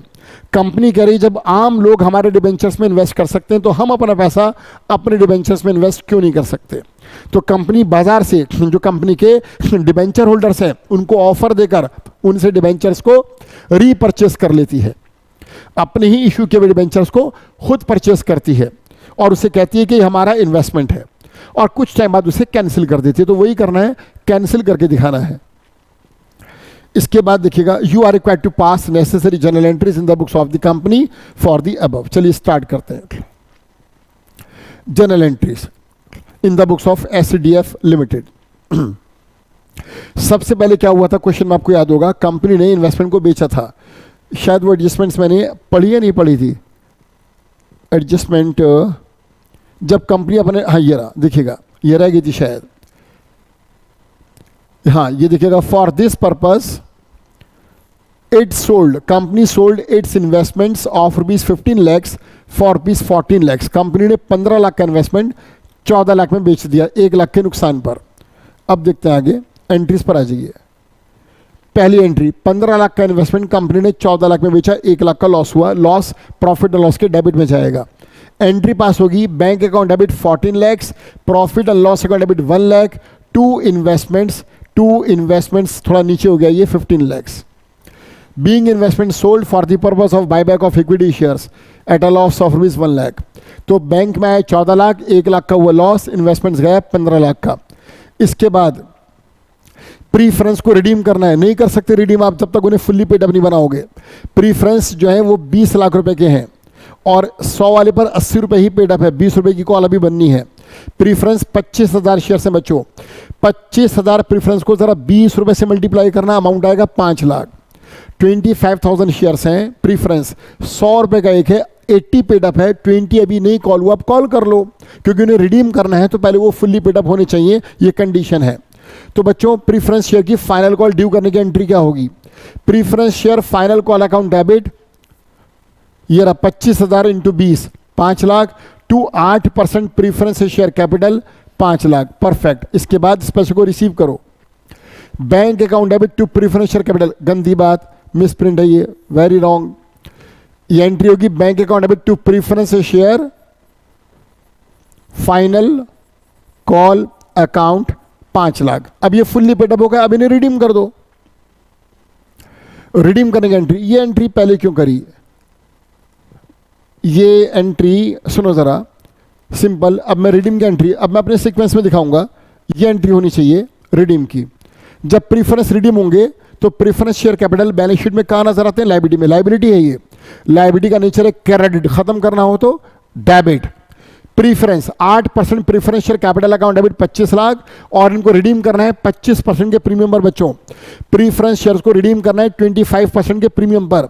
अगर आप 25 लाख रुपए का 25% निकालोगे, अगर आप 25 लैक्स का 25% निकालोगे, वो आएगा 6,25,000 और एंट्री होगी 8% preference share capital account debit 25 lakhs. Premium on redemption of preference shares account debit 6,25,000 to preference share holder 31,25,000. अब सुनो, अब इनको पेमेंट कर दो. देखो पहले आपने कैपिटल को होल्डर में ट्रांसफर किया, कैपिटल को कहां ट्रांसफर किया? होल्डर में. अब होल्डर को पे करो. Perfect entry. Next, preference share holders account debit 31,25,000 to bank 31,25. देखो भाई, पहले आपने कैपिटल को होल्डर में ट्रांसफर करा, फिर होल्डर को आपने पे करा. एक चीज रह गई, वो ये रही, premium on redemption of preference shares. Loss है, इसको डेबिट करा था. नियम कहते हैं कि premium on redemption set of होगा सिक्योरिटीज प्रीमियम से. जो प्रीमियम रिडेम्पशन पे जाता है वो लॉस है और जो इश्यू पर आता है वो प्रॉफिट है. जाने वाला लॉस आने वाले प्रॉफिट से सेट ऑफ होगा. तो देखो बैलेंस शीट में पहले से कंपनी के पास 35 लाख रुपए का सिक्योरिटीज प्रीमियम है, तो उसे यूज करो. देखो ये जो premium on redemption of preference को आपने डेबिट करा, इसे कैंसिल करने के लिए क्रेडिट कर दो और इसे सेट ऑफ करा दो सिक्योरिटीज प्रीमियम से. एंट्री इन्होंने ऊपर कर दी, बाद में होनी चाहिए थी. एंट्री है securities premium account debit 6,25,000 to premium on redemption of preference shares 6,25,000. बच्चों ये जो प्रीमियम ऑन रिडेम्पशन है, इसको आपने अभी डेबिट करा था ना, यहां पर ये रहा, इसे सेट ऑफ कराया आपने सिक्योरिटीज प्रीमियम से. Premium on redemption set of होता है सिक्योरिटीज प्रीमियम से, और अगर सिक्योरिटीज प्रीमियम ना हो या कम हो तब हम इसे सेट ऑफ कराते हैं प्रॉफिट एंड लॉस अकाउंट से. लेकिन यहां पर सिक्योरिटीज प्रीमियम बहुत सारा था, आराम से premium on redemption set of हो गया. इसके बाद अब हम इक्विटी को बाय बैक करेंगे बच्चों. चलो भाई, इक्विटी की बारी आ गई. इक्विटी जो बायबैक होंगे, आपको मालूम है 4 लाख इक्विटी है, उसका 20% बायबैक करना था. 4 लाख का 20% 80,000, 10 रुपये का एक शेयर है. तो इक्विटी शेयर कैपिटल 80,000 इंटू 10 रुपया 8 लाख. लेकिन इसको जो बायबैक करना है वो 10 रुपये के प्रीमियम पे बायबैक करना है. 10 वाला कंपनी 20 में बायबैक करी, 10 वाला 20 में, तो 10 कैपिटल और 10 का प्रीमियम. एंट्री देखो, equity share capital account debit 8 lakh, premium on buyback, इसकी जरूरत नहीं थी. इक्विटी के केस में आप डायरेक्टली लिख सकते हैं सिक्योरिटीज प्रीमियम. सिक्योरिटीज प्रीमियम, इसमें डायरेक्ट यूज कर सकते हैं आप। अगर इन्होंने प्रीमियम ऑन बायबैक को डेबिट कर भी दिया तो पक्का बाद में इसे सेट ऑफ कराया होगा, दिखाऊंगा अभी। Equity share capital account debit 8 lakh, securities premium use करो 8 लाख, ठीक है जी। सॉरी 10 वाला कितने में बायबैक करा है? 35 में करा है भाई, 25 का प्रीमियम है। देखिएगा क्वेश्चन दोबारा,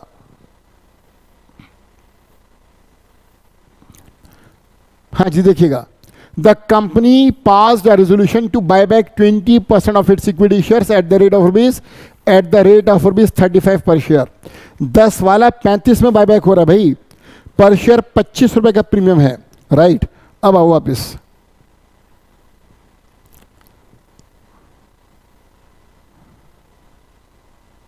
हाँ जी देखो, equity share capital 80,000 shares into 10 रुपए 8 लाख।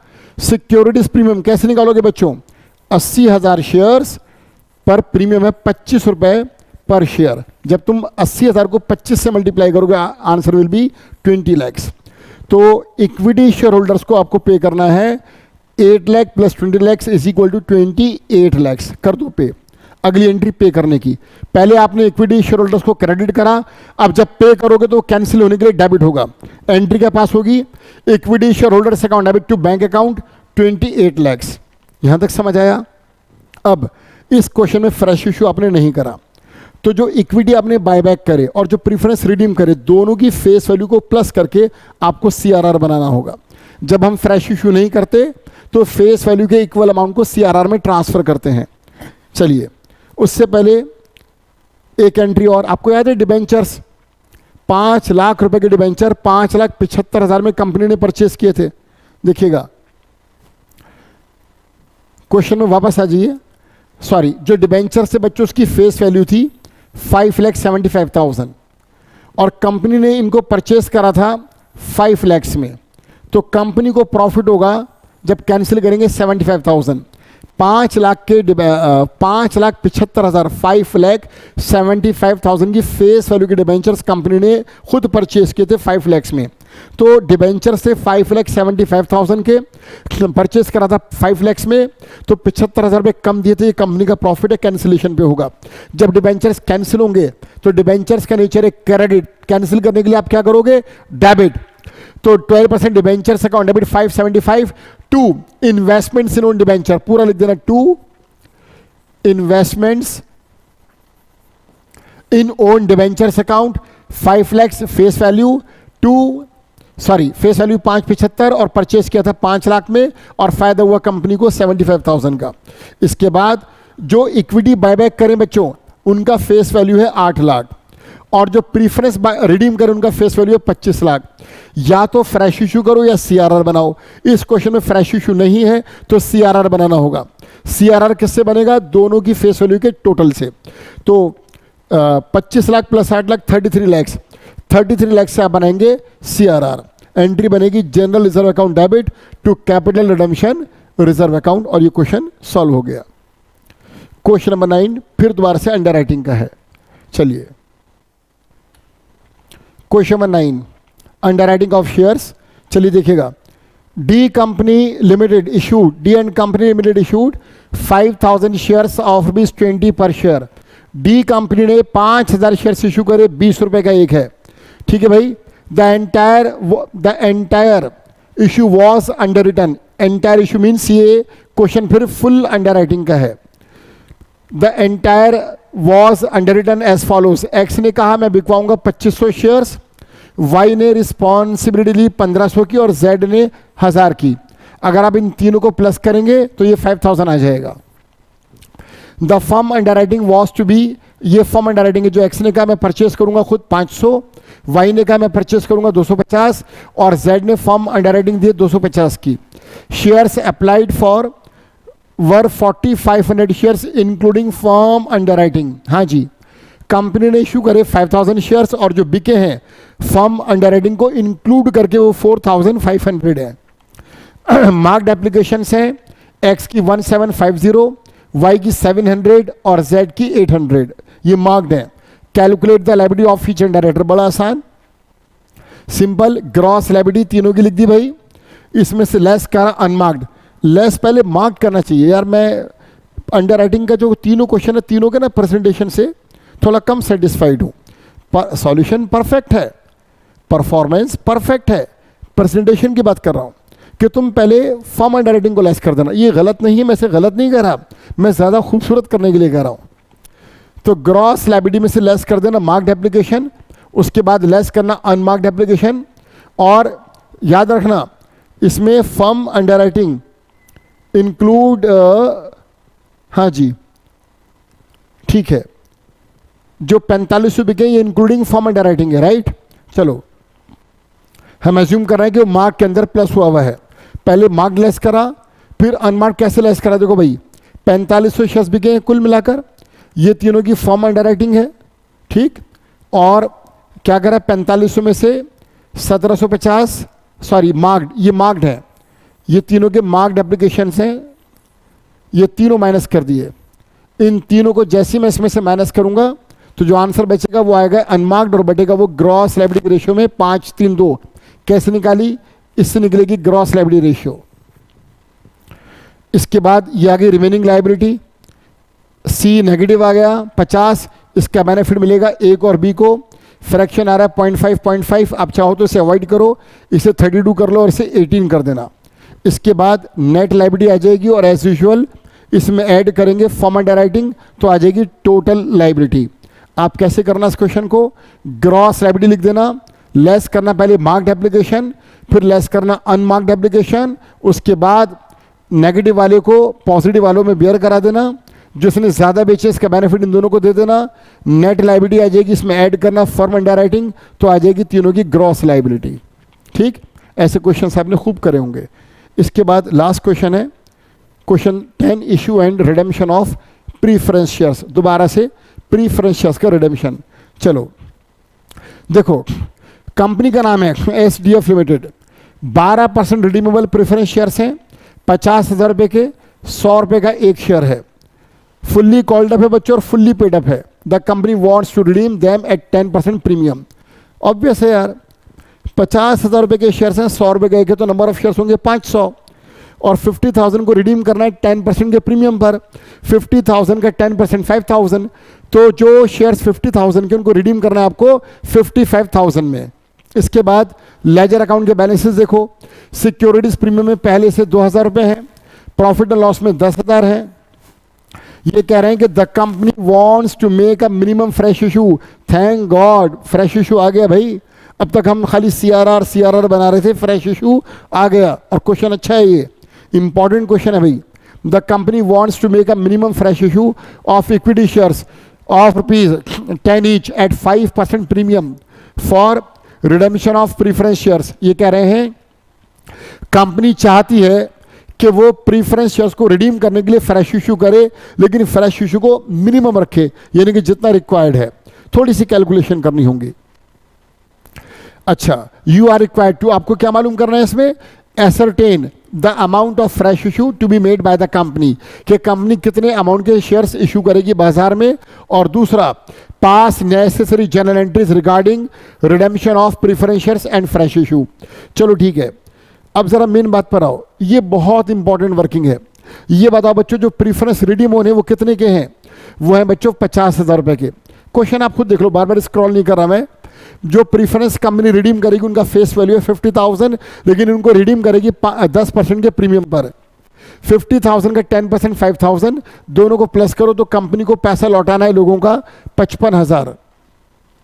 कंपनी फ्रेश इशू करेगी, लेकिन जितना कम से कम हो, यानी कि मैक्सिमम CRR बनेगा, उसके बाद जितना कम पड़ेगा उससे हम फ्रेश इशू करेंगे। अब जरा ये बताओ, 55,000 लौटाना है, इसमें फेस वैल्यू भी है और प्रीमियम भी है। इसके लिए कंपनी पहले CRR बनाएगी। CRR किससे बनेगा, ऑब्वियसली प्रॉफिट एंड लॉस से। प्रॉफिट एंड लॉस में देखो, प्रॉफिट एंड लॉस में कितना बैलेंस है 10,000, इसको CRR में यूज कर लेंगे। प्रीमियम कितना है कंपनी के पास पहले से 2,000 और चाहिए कितना 5, तो ये इस 5 में ये 2,000 भी यूज हो जाएगा।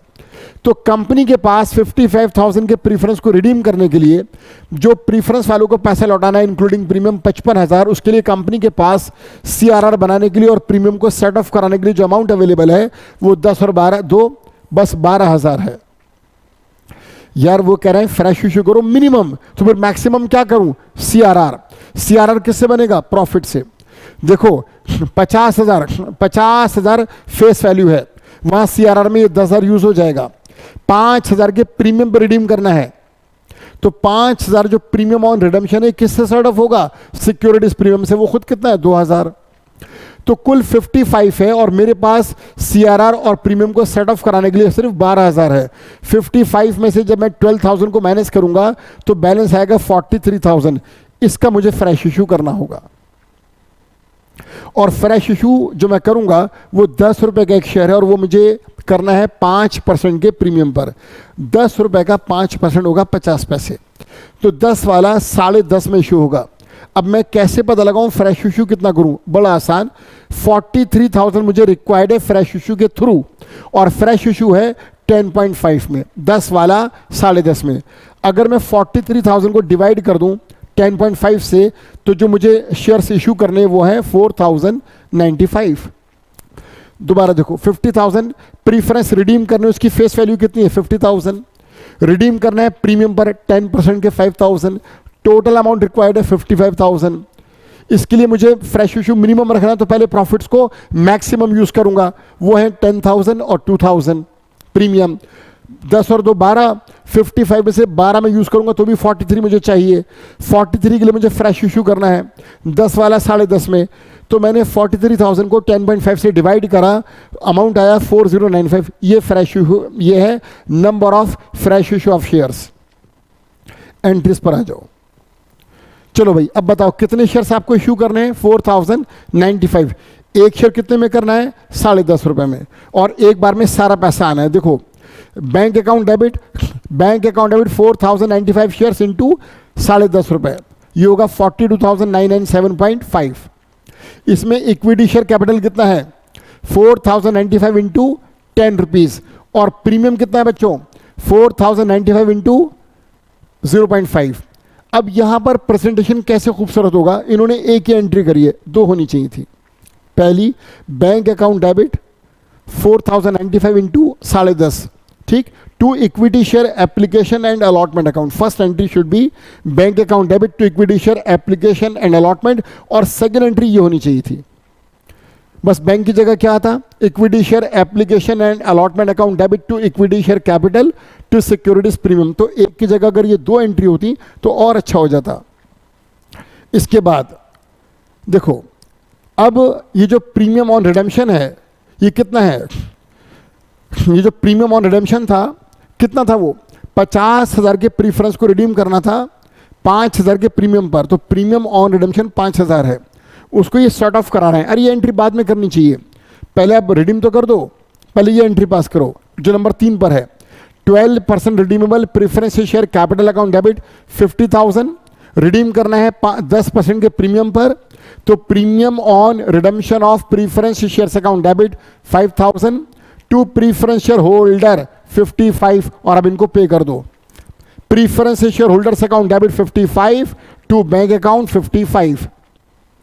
बच्चों ये ड्यू करने की एंट्री है, ये पे करने की एंट्री है, और इसमें जो प्रीमियम ऑन रिडेम्पशन को आपने डेबिट करा है इसे सेट ऑफ कराओ सिक्योरिटीज प्रीमियम से। सिक्योरिटीज प्रीमियम 2,000 तो पहले से है हमारे पास, और 2,047 रुपये 50 पैसे अभी आया है, ये रहा। टू सिक्योरिटीज प्रीमियम 4,095 अपने शेयर इशू करे, 50 पैसे पर शेयर प्रीमियम है, ये प्रीमियम अभी आया है, और 2,000 पहले से था, तो पहले प्रीमियम यूज करो। सिक्योरिटीज प्रीमियम अकाउंट डेबिट 2,000 पुराना वाला प्लस 2,047.5 नया वाला, ये हुआ 4,047.5। अभी भी कम पड़ रहा है 952.5। ये कहाँ से निकालोगे? प्रॉफिट एंड लॉस अकाउंट से, ठीक है, P&L अकाउंट से निकालेंगे हम। प्रॉफिट एंड लॉस में बच्चों 5,000 का प्रॉफिट एंड लॉस, 5,000 माइनस 4,047.5, ये क्या था देखिएगा। हाँ जी, प्रॉफिट एंड लॉस में कितना बैलेंस था? 10,000, बिल्कुल ठीक है। हमने कैलकुलेशन करी थी, तो देखिएगा profit securities premium account debit 4,047.5, profit and loss से यूज होगा बच्चों 952.5, और सेट ऑफ हो जाएगा प्रीमियम ऑन रिडेम्पशन 1 लाख का 10% यानी कि 1 लाख का 1 लाख थोड़ी 50,000 है। देखिए ये मिसप्रिंट है यार, ये मिसप्रिंट है, 50,000 है ये। 50,000 का 10% जो प्रीमियम था 5,000 वो ये रहा, इसको हमने सेट ऑफ करा दिया, ठीक है। और जहाँ तक बात है 4047 की, तो मैं आपसे फिर कह रहा हूँ कि जो आपने इक्विटी शेयर्स इशू करे थे ना, ये अपनी कैलकुलेशन करी थी, देखिए ये रही है, ये वो सारी कैलकुलेशन है जहाँ से हमारा बैलेंस आया था। ऑब्वियसली P&L और प्रीमियम को मर्ज करने के बाद ये आंसर निकाला था, तो ये बैलेंस हमारे पास होगा। तो ये एंट्री देखिएगा, इंपॉर्टेंट एंट्री है, प्रीमियम अकाउंट डेबिट जो टोटल था ये पुराना, ये नया इतना आया, बाकी का हमने P&L अकाउंट से निकाला और प्रीमियम को सेट ऑफ करा दिया। तो ये सॉल्यूशन था क्वेश्चन नंबर 10 का। इसके बाद ये हमारा मॉड्यूल ख़त्म हो जाता है बच्चों। इसके बाद ये last entry profit and loss. अब ये बताइए CRR कितने से बनेगा, राइट। CRR आपका जो प्रीफरेंस रिडीम हुआ उसकी फेस वैल्यू 50,000 है, राइट। और जो फ्रेश इशू है वो है 4095 इंटू 10। आपका फ्रेश इशू कितना है 40,950 का, यस और नो। 4,095 शेयर्स आपने इशू करे, 4095 इंटू 10 कितना फेस वैल्यू है 40,950। 50,000 की फेस वैल्यू के प्रीफरेंस को आप रिडीम कर रहे हैं और जो फ्रेश इशू है वो है 40,950। कितना डिफरेंस है, ठीक, वो है 9050। कहाँ से निकालेंगे आप P&L से, तो प्रॉफिट एंड लॉस को हम ट्रांसफर करेंगे CRR में 9050।